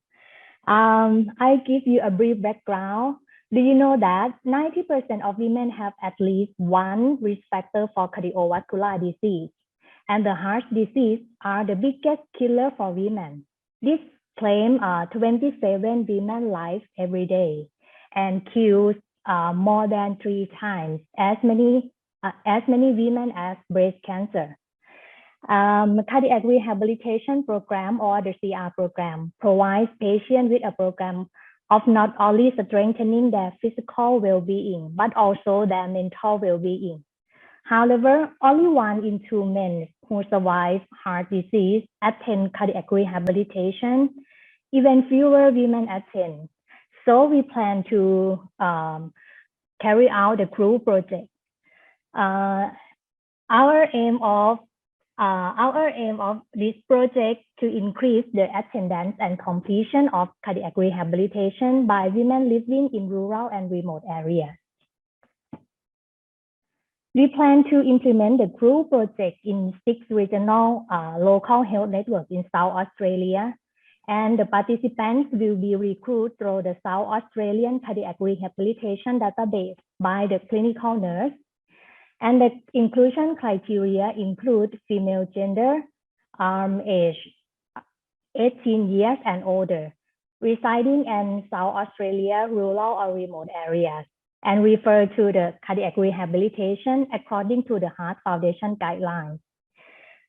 Participants with a mini mental short scale score below 20 will be excluded from the study. As seen in the diagram, the CREW project consists of the 3 consecutive phases involving several study design. For the first phase, consists of identifying the evidence and understanding women's cardiac rehabilitation needs and preferences. We intend to investigate the needs and preferences of women using 2 methodologies. The first one is the qualitative study, and the second one is systematic review. Next step is the co-designing of the CREW model of care. In this phase, we would like to redesign the web-based cardiac rehabilitation program in order to meet the needs and preferences of women, which were identified in phase 1. The web-based cardiac rehabilitation program will be co-designed with professionals involved in the referral and delivery cardiac rehabilitation across the 6 rural services. Then we intend to assess usability of the new model of care. For the last phase of the CREW project, involved evaluating the effectiveness, the impact of CREW project. We plan to conduct the quasi-experimental control pre-post design. And for the experimental group, we plan to recruit women with CVD living in rural or remote areas in South Australia, and refer to the cardiac rehabilitation recruit through the South Australian Cardiac Rehabilitation Database during the first 8 months of 2023.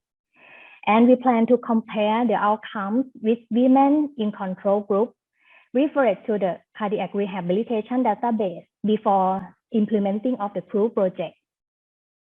And the outcome will be examined after 120 days of the implementation. Let's see the outcome that we focus on.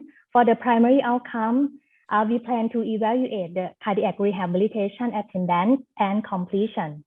And for the secondary outcome, we propose to investigate the change in CVD risk factors, medication adherence, 30-day major adverse events, and PROMs and PREM.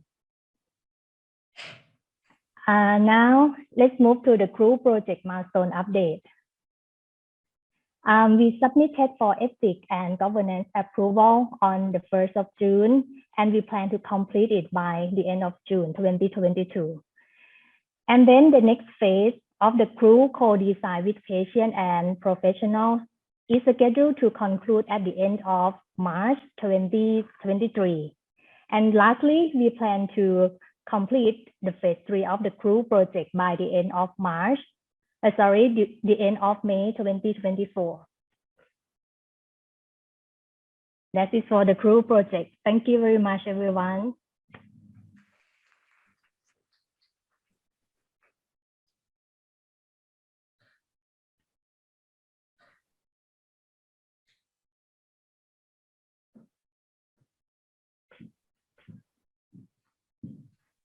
Okay, for the next presentation, I'd like to introduce Dr. Alejandro, our wonderful research fellow.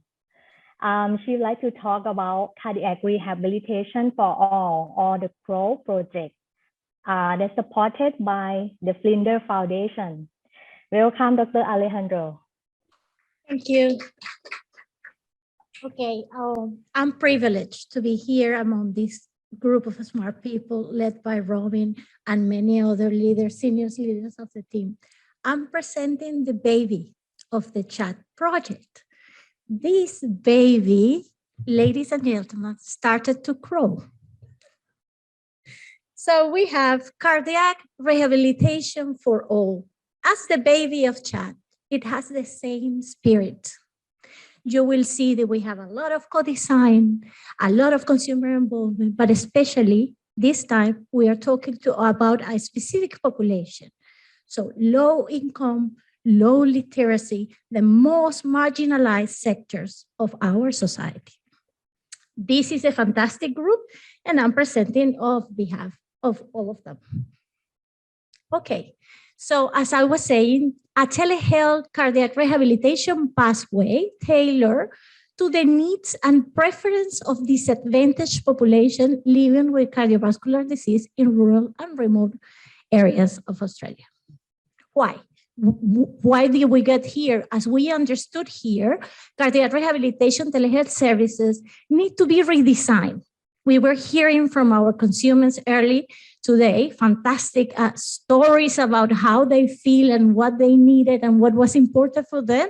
So we have to take into consideration also how these other type of consumers that perhaps are not as so as well positioned as many of the consumers that we have had access to, how can we help them? So again, the objective is then to develop and implement a new care pathway within the integrated cardiovascular clinical network, ICCNet, that Robin described this morning, these telehealth services to increase the attendance and completion of cardiac rehabilitation among patients with low socioeconomic status living in regional, rural, and remote areas of Australia. I was just hearing about losing your license because you have a cardiac. Imagine living so far away, not having any resources, and how do you attend to rehab? Rehab is so important for you. That is something that you would like to do forever, huh?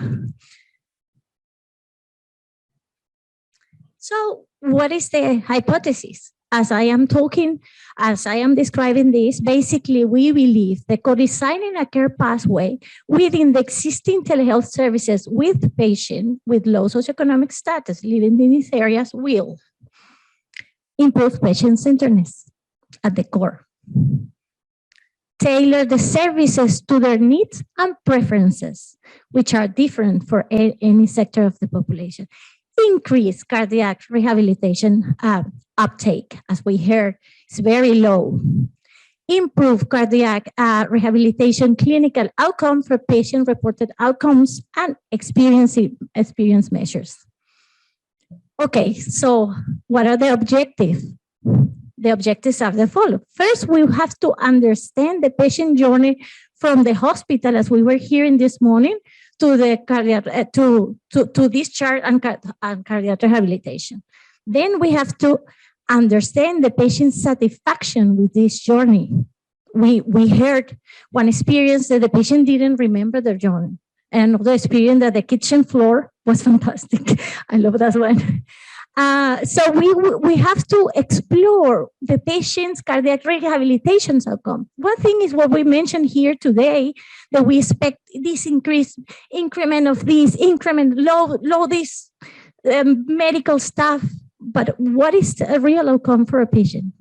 So that's what we have to understand in this project. Identify patients' input contribution, including financial ones, as we were hearing Norma. So the benefit that Norma was talking about before, she was talking about the benefit for the practitioner. How about for these patients of low socioeconomic status? Explore how cardiac rehabilitation services can be changed. Yep, we know and we heard that currently these services, particularly the hospitals, apparently they are working perfectly. I am not surprised because Robin was the leader in the Queen Elizabeth Hospital, but perhaps there are other ways for these different sectors of the population. So what do we want? We want to build a clinical pathway crawl that meets the needs of these patients. The scientific bit, I make it easy. This is a mixed method. So we use quantitative and qualitative methods to create all this project. So the design involves two frameworks. These are two ways to approach this. One is experience-based co-design, as we have here co-designing websites with patients. They tell us, they lead us into the process. And then the other aspect is the social return on investment, the economic bit, but also the social bit. Then we have our patients core. We will have 10 interviews with them and 6 workshops. And we have their number, 10 patients for interviews, and from 36 to 48 for workshops. Professionals. In order to make this network of things work, it's very complex. We have been hearing, and it feels sometimes like you're hearing the same thing. But you see that for each specific population, each specific need, things has to be designed very carefully. So we have to understand the professional point of view. We will have 5 interviews, 1 workshop from 6 to 12 professionals. And here you see the complexity of the network. 2 frameworks, patients, professionals working together. So this is the qualitative bit. Quantitative, we use the CATCH database that Aline Beautiful described this morning, and we will describe quantitatively these types of patients. What are the characteristics, their sociodemographics, according to the preferences, and we combine this knowledge. And of course, we work, and we have ethics approval for working with these 6 different rural and remote regional sites. Well, thank you very much. Thank you for the lovely introduction. And I have to mention that this project is supported by Flinders Foundation. Now it's my pleasure to introduce our colleague, Associate Professor Karen Ashley, cardiac nurse, research fellow, and president of ACRAT, and she will talk about evaluating the implementation of the national and international quality indicators for measuring quality of cardiac rehabilitation programs. Thanks, Ali, and thank you also to Sarah and Robin for inviting me to deliver the results of this research that I did when I was working for the CHAP program in 2020 and 2021. So efficacy of cardiac rehab programs is well established, but as we've heard from Alini and others today, there's variability in the quality, and this potentially can compromise patients' outcomes. So things like core components, quality indicators, and also accreditation programs can be used to increase program standardisation, with the thinking that that can then, by standardising the content that's being delivered and the way it's delivered, we can improve quality and outcomes. In 2020, ACRA and the National Heart Foundation published 10 cardiac rehab quality indicators to inform delivery of best practice service content. So our aim for this study was to assess program quality through the adherence to the measurements of our new quality indicators. So you're already familiar, most of you will be familiar with the indicators, acknowledgement to the Heart Foundation and the ACRA task force that developed these. There are both process and outcome indicators. So our methods were to develop a survey, a cross-sectional survey that was developed with input from clinicians, researchers and policy developers. And then we conducted face validity testing on the survey to make sure we were developing a high quality survey. Questions on program performance were based on 9 out of the 10 quality indicators. The survey was delivered to the 23 cardiac rehab programs across South Australia, both metropolitan and country. And the quality indicators were weighted by expert clinicians and researchers, and a service reporting score was calculated out of 16. Now, what I mean by weighting was that there was a numerical weight given to each quality indicator based on the evidence that drives the cardiac rehab outcomes that we all know about. So an example of that would be exercise. So exercise would have had a higher weighting than one of the other quality indicators. And thus we came up with 4 program reporting categories. Poor was when a service scored 0 to 4.5 out of 16. Low was a service scoring 5 to 8.5 out of 16. Medium, 9 to 12.5 out of 16, or high, 13 to 16 out of 16. Turning now to the results. So to stay up front, quality indicator 1 was not reported on. And this was because, as Eleni mentioned today, currently at this time, we cannot calculate rate of referral by cardiac rehab service in South Australia. And that's something that I believe CHAP will be able to progress and help achieve that. Our median wait time was 27 days. We found that pre-program assessment was higher than post for quality indicators for comprehensive assessment, depression, medication adherence, and exercise capacity.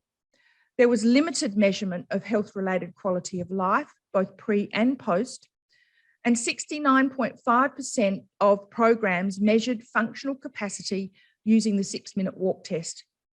66% of cardiac rehab programs measured completion of cardiac rehab.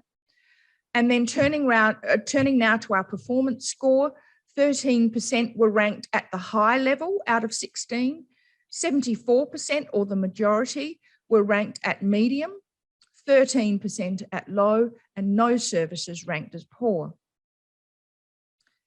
So this graph then just is a graphic really, which shows us how well we're doing and where we need to work on. So this quality indicator here is quality indicator 3A, and that's about comprehensive assessment. And that's pre-program. But if you look at the bar next to it, I haven't got a pointer, so, oh, here we are. If you look at the bar next to it, you can see that post-comprehensive assessment, post-program, that drops down quite a bit.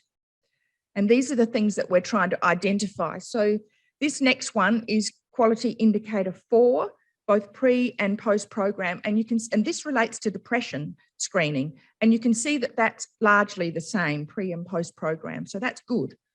Then the next one is quality indicator 5, which relates to smoking. That's quite well reported. In the CATCH database, though, we don't do post program assessment of smoking. Then this one here is medication adherence. Once again, it's quite well collected and measured pre-program, but once again, in the next bar here, we can see post-program, it's not collected so well.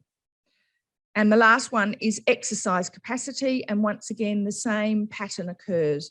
It's measured well pre-program, but not so well post-program. So this is where we can improve and think about how we can improve measurement and content. So in a survey of 23 cardiac rehab programs, we showed gaps in the measurement of ACRA and NHF quality indicators, including post-assessment, health-related quality of life, medication adherence, and exercise capacity. The service performance scores were lower than an Australian national audit, which was done on the Eastern Seaboard in 2020 for each of the categories that we presented today. And in the UK data, they did a similar performance measurement of quality indicators back in 2015. They showed more services in the high category and less in the medium category. So really these data give us a baseline for cardiac rehab service quality improvement initiatives, which CHAP will be working on as time goes on. So I just want to say thank you Oh, questions. Yeah, and also that this has been published in BMC Health Services Research, and if anyone would like a copy of the publication, I'm happy to provide it. Thanks, everyone. Thanks, Carolyn. That was so much better than my version a couple of weeks ago. We do have time for questions.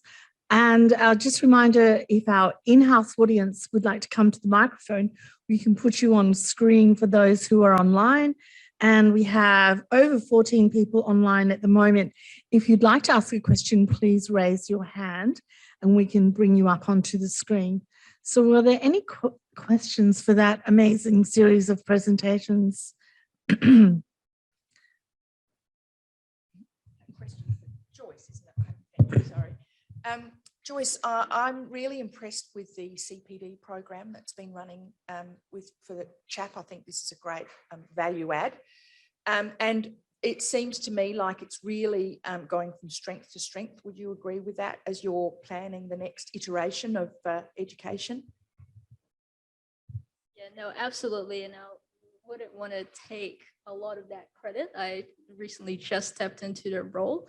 I think Robin and her team and Stephanie Champion, who was heading the CPD program, did a lovely job, and it was seamless for me to come in to play. Yeah, I would agree that it's coming really strong, and our plans for 2023 is also very exciting, that we're focusing more on women's health. So focusing cardiac rehabilitation programs specifically for women, I think that's very, very exciting. So getting a lot of comments back from the clinicians that they're really appreciating this. So I'm not usually in the room when I present the CPD session. I think Robin would be in a better place to comment on that. Definitely, we're sitting in the room with the CHAP nurses. We've had fantastic feedback from the clinicians. I mean, the first feedback is that this has never happened before, just for cardiac rehab services. So they're overwhelmed. I know there are a lot of Zooming and education seminars and conferences online now, but to have a program that's especially for you was really, really appreciated. We had a series of talks from Lemlem on medications, which is obviously important.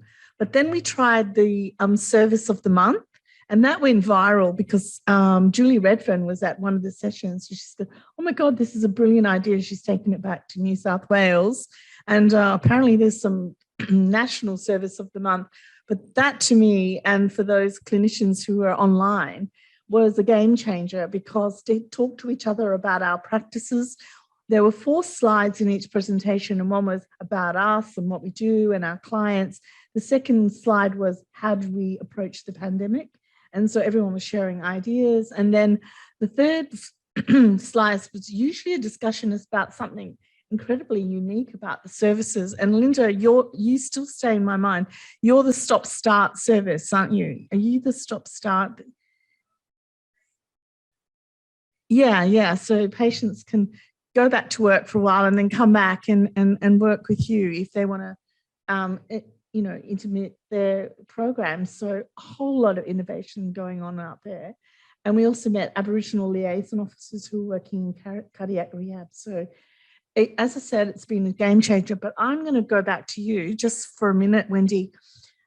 How do we keep this going? Where to from here? Because we are reaching out to the Heart Foundation, to you in Accra, we were reaching out to SA Health. How can we make this sustainable? Any thoughts? Not off the top of my head, but sustainability was the one thing that came to mind. Yeah. But you're really packaging up this whole CHAP study as a health service. And I think that that's the key to sustainability. But with that needs to come these extra elements, such as the ongoing education. The only other thing is that education could be taken on by a group potentially like ACRA, maybe in the future. I know ACRA, for instance, are really wanting to focus on education in our next strategic plan. We really think that that's our niche to deliver, that we can deliver to our clinicians and members. So maybe that's an area of sustainability for your education program. Excellent. Linda, did you want to add any thoughts about sustainability? Is that a yes from Whyalla? Yeah. And we have a question online, but we'll go to Wendy first because Wendy was... It's actually a follow-up from this conversation. Oh, great. How widely are you actually promoting? Is it actually to across the board, or is it actually just, you know, your own group of people who are clinicians at the moment? So as part of the CHAP study, we were promoting, we had 87 on our mailing list, and we're promoting to just country cardiac rehab clinical services. As of July 1, we are statewide. So every clinical service, there's 23 in the state at the moment, and everyone will be invited to attend now that the intervention's completed. Oh, right. Okay. And so the numbers that we saw on the slide have been about 10 that have been attending to date. So it'll be interesting to see what happens, I guess. Yeah. And it varies from, so we have at least 5, 6 or 7 catch telephone nurses online in the boardroom there, and then another 10 to 14 online from the rural services, which there's about 23, 17. So I guess that capture and how much you capture people as you start to expand will be your sales pitch for someone picking it up. Excellent. You know, yeah. thinking about how receptive the audience actually is. Okay, fantastic. Now we do have someone online to speak to. It's Phil, Dr. Phil. Can you see me all right? Yes. Yeah.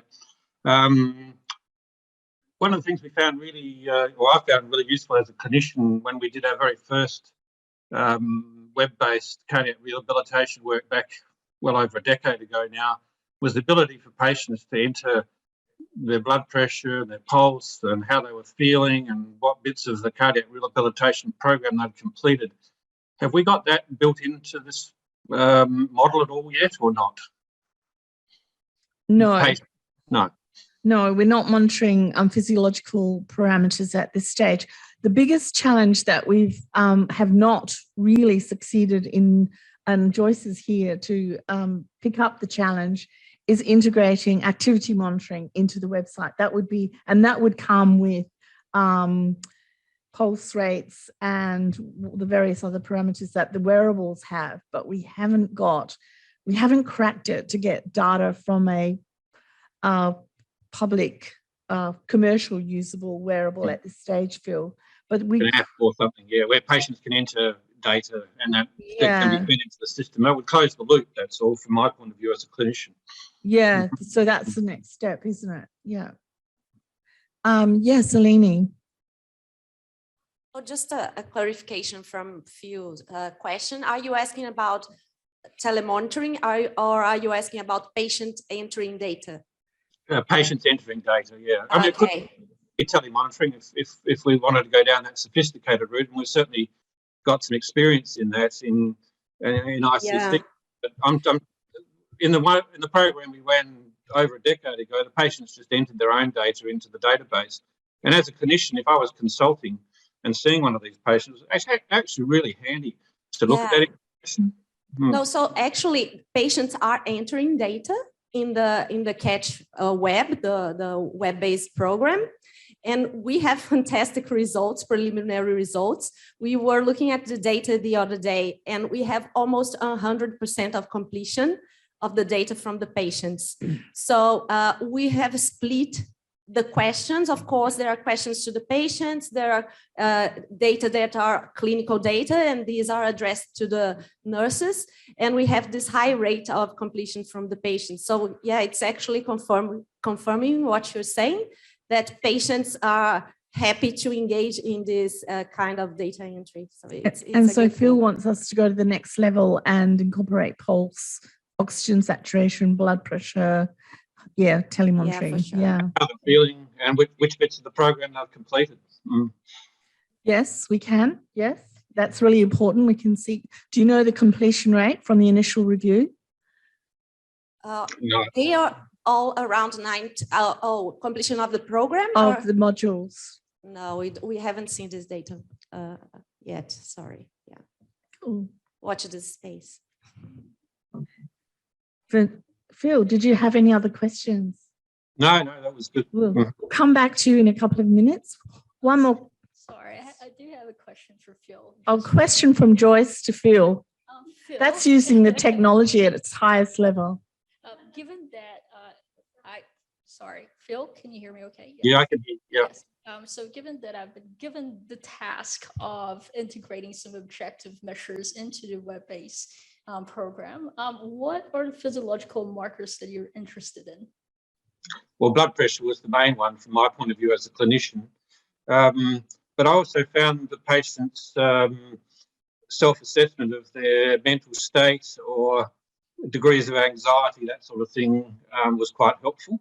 One of the things we also had in that original study was that there was quite a few online resources that the patients could look up. So there were articles and various things that were available to them online, and you could see which ones the patients had accessed. So yeah, you got some sort of feedback as to how engaged they were in the process, which was a really helpful thing as a clinician when I was seeing these patients, you know, sometime after their events during their follow-up stages. So it was quite helpful. Thanks, Phil. Last question from Vanessa. Thanks, Robin. Question for Carolyn. Thanks for presenting that data from the Quality Indicators Survey. Just curious if you've got any initial thoughts on how to improve our data capture in South Australia for our programs.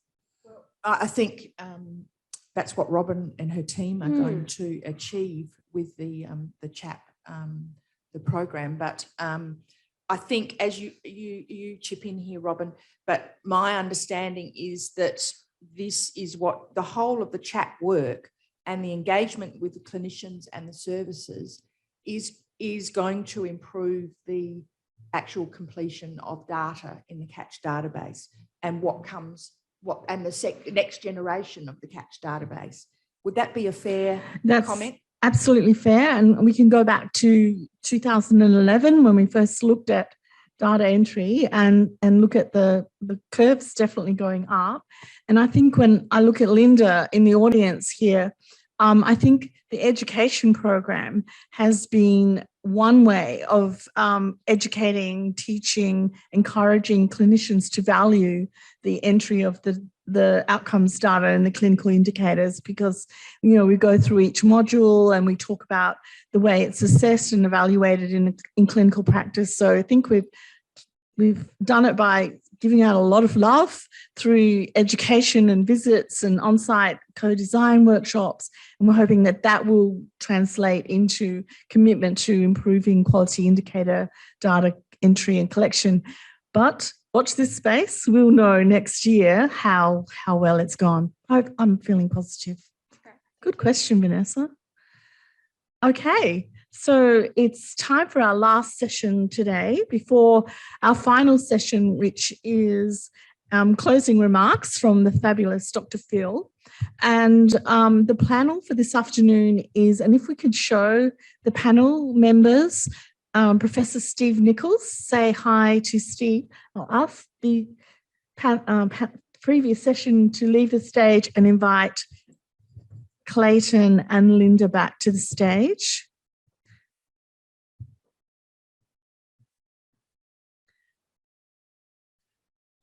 Okay, so no one's online yet? Oh, Steve, okay. Is Wendy still there? Say hello, Wendy, welcome back. Hello. Hi, Wendy. And Phil, welcome back to the panel. Thank you very much. And of course, on stage, you've already met Clayton, our fabulous co-designer and governance officer. And now I'd like to introduce Linda. Linda is the coordinator of the rehabilitation service at Whyalla Health Service, has been for a couple of years now. Okay, so we'll kick off with our Q&A, and I'm going to go back to being Jana again for this session. And our first question is well, we'll skip Steve to the last, if that's okay. We'll see if you can get him back online. So Clayton, you're going to kick off again. Oh, okay. How important do you think it is that consumers play an active role in co-design in clinical pathways and their care? We're your customers. That's at the end of the day, we're your customers. So we have to have some sort of input, and by acknowledging our experience, because they're all different, then that can only help make the process better for everyone that follows. Excellent. Well, I might ask Phil the first question then. Phil, what do you think the legacy of the CHAP project will be, and how sustainable will it be for rural Australians and South Australians, based on what you've heard this afternoon? Yeah, no, look, I've been very impressed with the quality of the work that's going on. So I think we're, getting to a standardised, high-quality curriculum, if you like, which can be delivered consistently across all platforms, whether it's face-to-face in a group situation, whether it's web-based, whether it's telephone coaching. If we can get a consistent curriculum delivered that engages patients, that's got to be a major plus for what we're doing. Because at the end of the day, as time goes on, we have to prove that what we do improves things, is worth it. We've got to demonstrate the value add of what we're doing. Otherwise, we can't get funding to continue. And so I think this sort of work is critically important in establishing the value that we do add for cardiac rehab. And I've said for a long time that cardiac rehab is the portal of entry to secondary prevention. And we know that most deaths from cardiovascular disease don't occur in the hospital with acute events. We're down to 4% in hospital mortality for acute coronary syndromes, have been for a long time. And that's not going to go down. We're pretty much at the plateau in terms of in-hospital mortality. And if we're going to improve cardiovascular disease outcomes, it's going to be in the secondary prevention and chronic disease stage of people with cardiovascular disease. And if cardiac rehab can help us get into that or improve that portal of entry to secondary prevention and chronic disease management through consistent delivery and engagement with patients, that's critically important. Thanks, Phil. Fantastic answer. I'd like to ask Wendy another question. Wendy, what would you advise us, or what do you think we could do more to help women like you in country South Australia after their cardiac events and when they're discharged from hospital? I think the things that you don't realise, as I said before, I lost my licence. I was really sore from having CPR, so therefore it became really difficult going anywhere. And so where they have midwives that come to your house and the breast bus and all that sort of thing, if there was something that where, as I say, where I am, we have nothing around us. If there was a mobile, sort of cardiac nurse or something that come with all the little machines and whatever, and just to give us that reassurance also that things are going okay. Yeah. Because I mean, I've had the conversation over the phone with Kerry, where I've taken my own blood pressure and done my own oximetry and whatever. But if somebody was actually to come and do that for you, I think it's a real, it's a comfort thing. It's a comfort thing. Excellent. So, and Linda, just another question for you. How important do you think it is for country patients to have a choice in how they receive their cardiac rehab? And how important was it during COVID? Okay, so it's really important because, you know, traditional cardiac rehab programs sort of work Monday to Friday, 9 to 5, and even might not be full-time workers, so it could be part-time. And, you know, maybe on a Thursday when the group's running, grandparents are looking after grandkids, that's somebody's shopping day, people have gone back to work, so that makes it a bit tricky as well. So using other services available like your CHAP program, CATCH, and also like VCC, the virtual clinical care. So even just with a CATCH, I can give you just some examples of that. CATCH service, a telephone service. I referred someone to them and they were talking to a dietitian within a week. So, you know, sometimes in country, the waiting period might be a few weeks or a month even. And, you know, if people are sort of trying to deal with things or make changes, they want to know things there and then. They don't want to wait and then, oh, I'll forget about that and not make that change after all. Virtual clinical care, when people monitor at home. Recently, we've had a client that I've worked with virtual clinical care and also with the heart failure nurse as well, the nurse practitioner. So we were able to monitor this person at home, check their blood pressure and everything, get their medications titrated to the maximum. And that was all done before they had their cardiology review. So when they went to the cardiologist, they were, you know, that's great, keep doing what you're doing sort of thing. And CHAP as well, you know, like I said before, people can access that straight away and find out information that's relevant to them, you know, straight away. They don't have to wait to see or get into a program as well. So with the COVID, face-to-face was obviously stopped, groups were stopped. Some clients didn't want to actually venture out if they had the option to do that. You know, they didn't want to put themselves at risks. So coordinators had to sort of work quickly and work together and work out how they could redeliver their service programs. So, you know, we were doing a lot of phone follow-ups, referrals to physio for one-to-one assessments and home exercise programs. Some country sites have given iPads to clients and they've actually been monitoring them, doing their exercises and giving them their education sessions as they would have if they'd come to a group session. So again, with like CATCH and your CHAP web-based program, such excellent things to use and refer to people to. And like what you were saying before, like sustainability, you know, all we can do is coordinators and cardiac rehab programs, we can refer people to like the CHAP web-based, but whether they actually take it up or not is a different thing. But, you know, we certainly would encourage them to do that because it is such a great program. One of the questions here, and we've asked just about everyone, not you, what do you think about the idea of using the website that we've developed as a bridge from discharge to when they can get into your amazing service? What are your thoughts? Because everyone's kind of given us a clue. Yeah. No, I think it is really a good resource to use.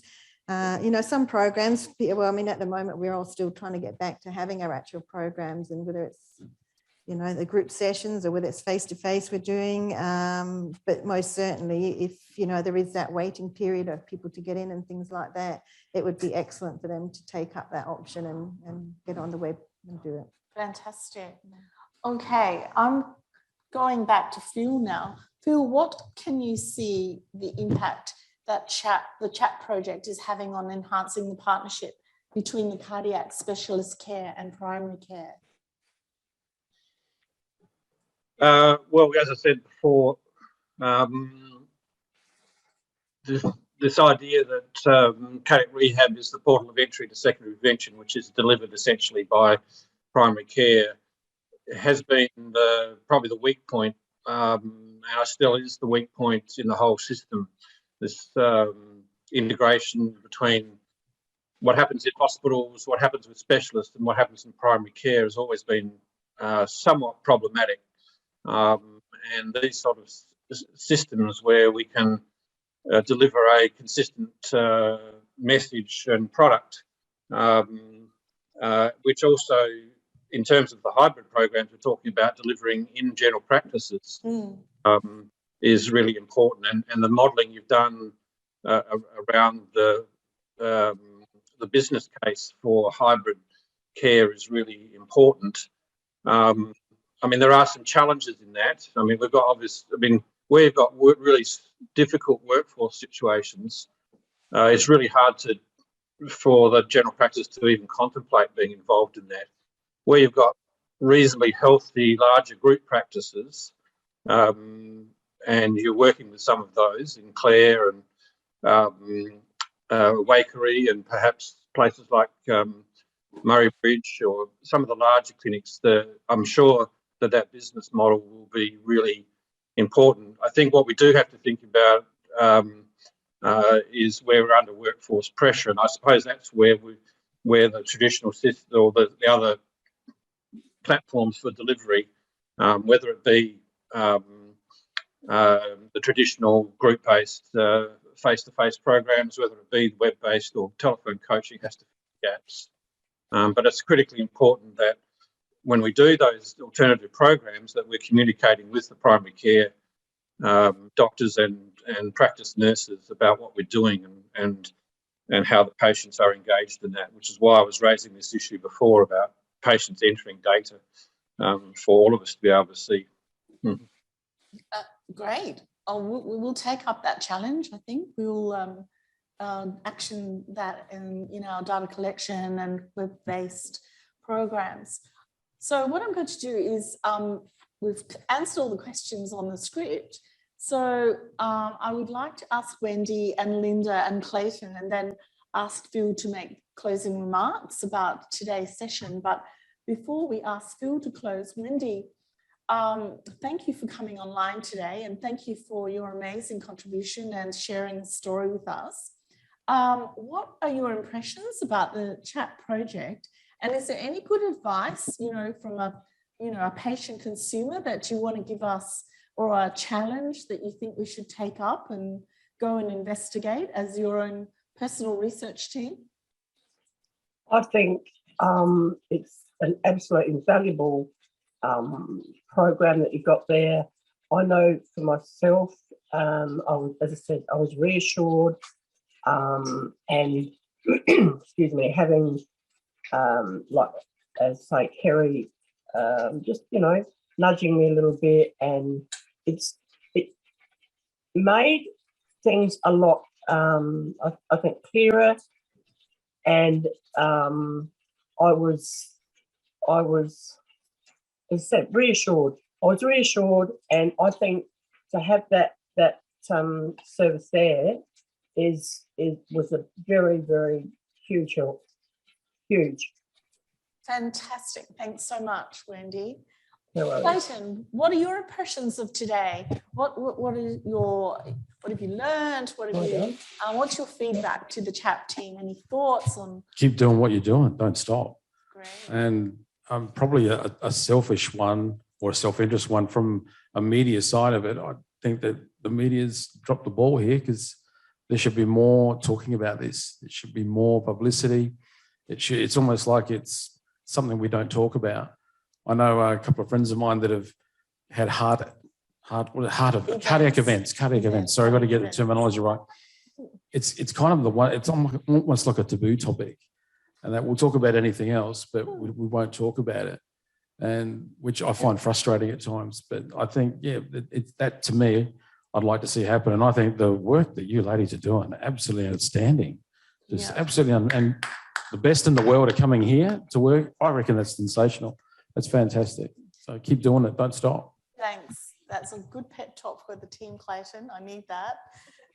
Looking a bit tired this afternoon. Over to you, Linda. What was your thoughts, impressions about today, listening to all the talks and meeting the team, etc.? And any good advice as a valuable clinician and one of our favourites from Whyalla? The only one from Whyalla. Yeah.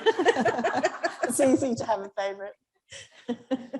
I just think it's great listening to what the results that are coming out, that people are accessing the web system, and also that you actually involved like the consumers from the very start as well, wanting to know what do they want to know, what do they want to get out of it, what should be included in the actual program itself.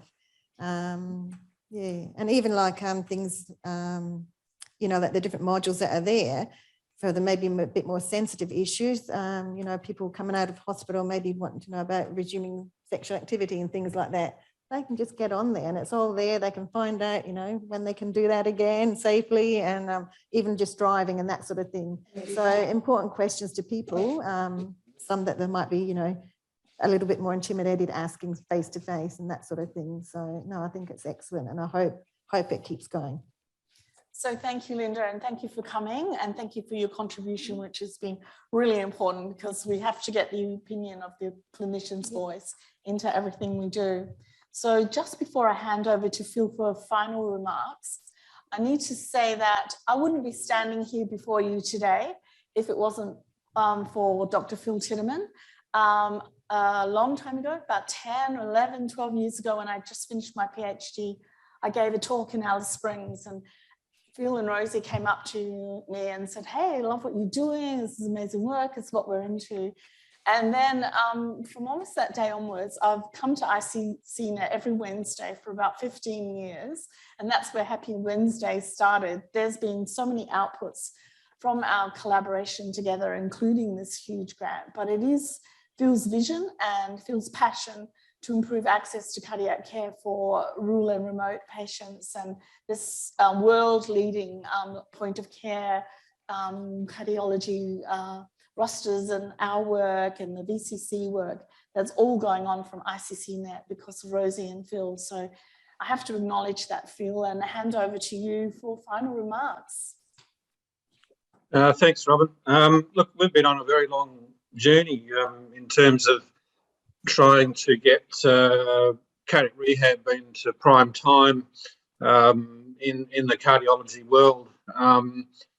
Our first big grant we went for was way back in 2000, 2001, and we did build into that grant that we definitely needed to factor cardiac rehabilitation as one of the critical services we needed to deliver.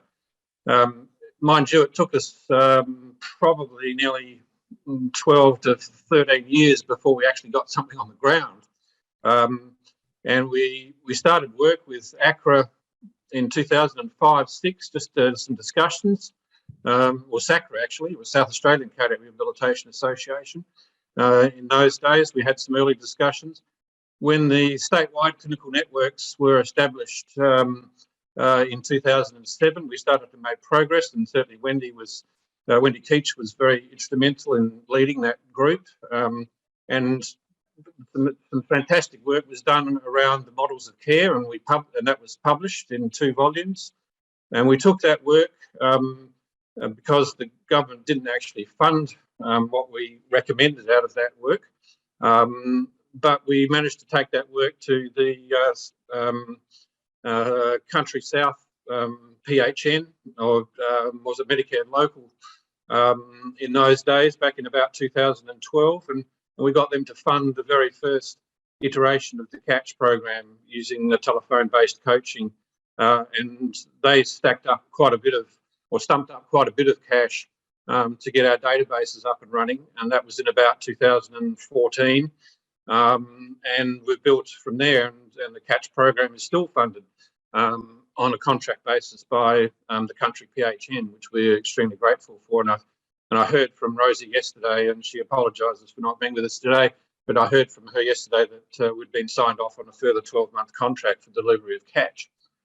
What I've been really impressed about today is the breadth of work that's happening under CHAP.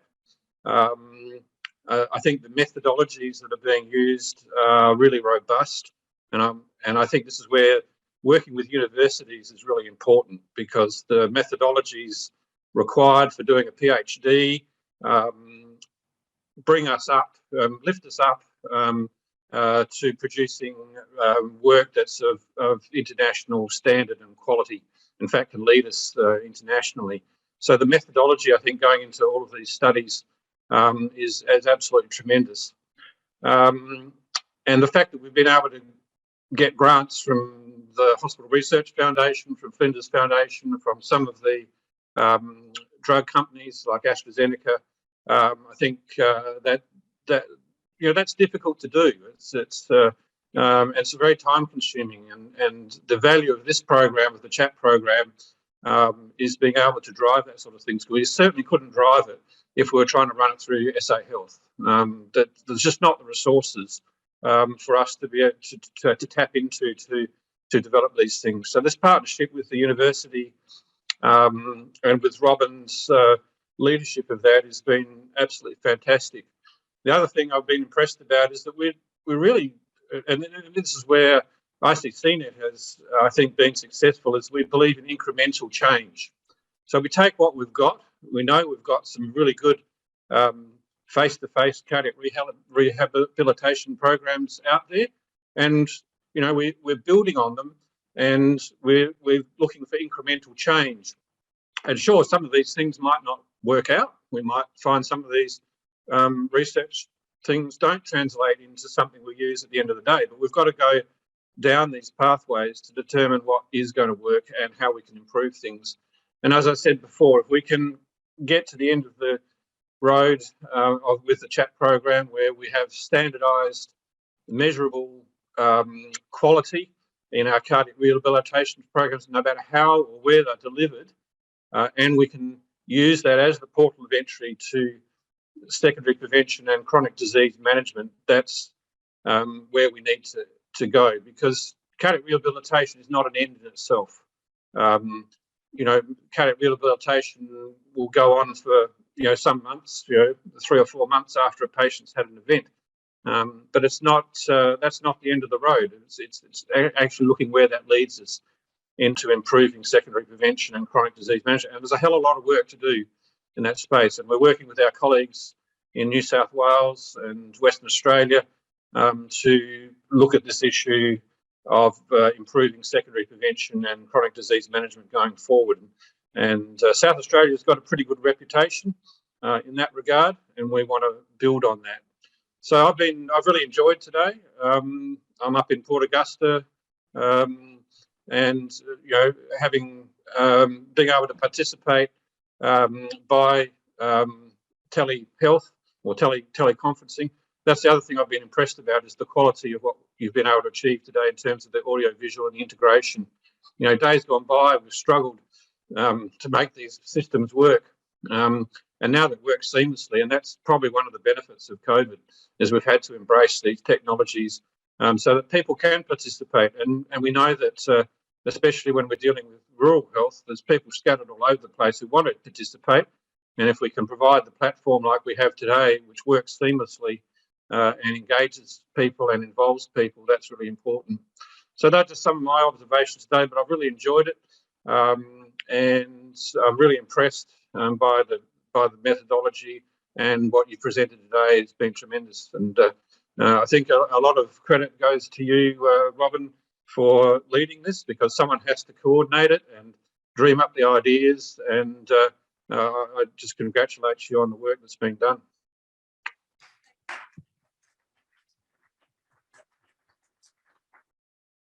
Thanks, Phil. That was fantastic wind up, and thanks for the kind words. I do have a note when you talk about the really PhDs involved in these projects. Our Katie is in the prize session at Cardiac Society in Gold Coast in August. So she's ready to show her stuff.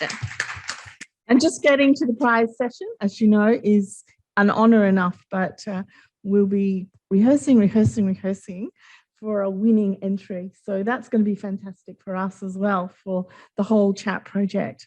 So that's it for today. If you thought today was good, wait till the next showcase, because we will have lots of results. We will have lots of outcomes. We have lots of projects winding up, so we'll be able to present the whole story to you. So it will be fantastic. But as you can see, extraordinary work from our team. I want to thank Sarah again. Sarah, a slick operation, a smooth day, a wonderful organisation. Thank you so much. It was really, really fantastic. Thanks to our IT guy. I think there was only one little thing. We lost Steve there somewhere, but that's okay. He's probably on ward round in some hospital in Melbourne. Thank you to all of you who came to be here on site. It's a great celebration to be back in face-to-face. Thanks to everyone who's online. I can see the names of the folks that are there. So thank you. I hope you enjoyed this afternoon. Please email us or contact CHAP or Twitter or something to let us know what you thought. Thank you especially to Clayton and Linda for travelling to join us, and of course Phil from Port Augusta. And I guess last but not least, a round of applause for the amazing CHAP team. Well done, great outcomes, and we'll see you in maybe September. Thank you. That's it, guys. Thank you.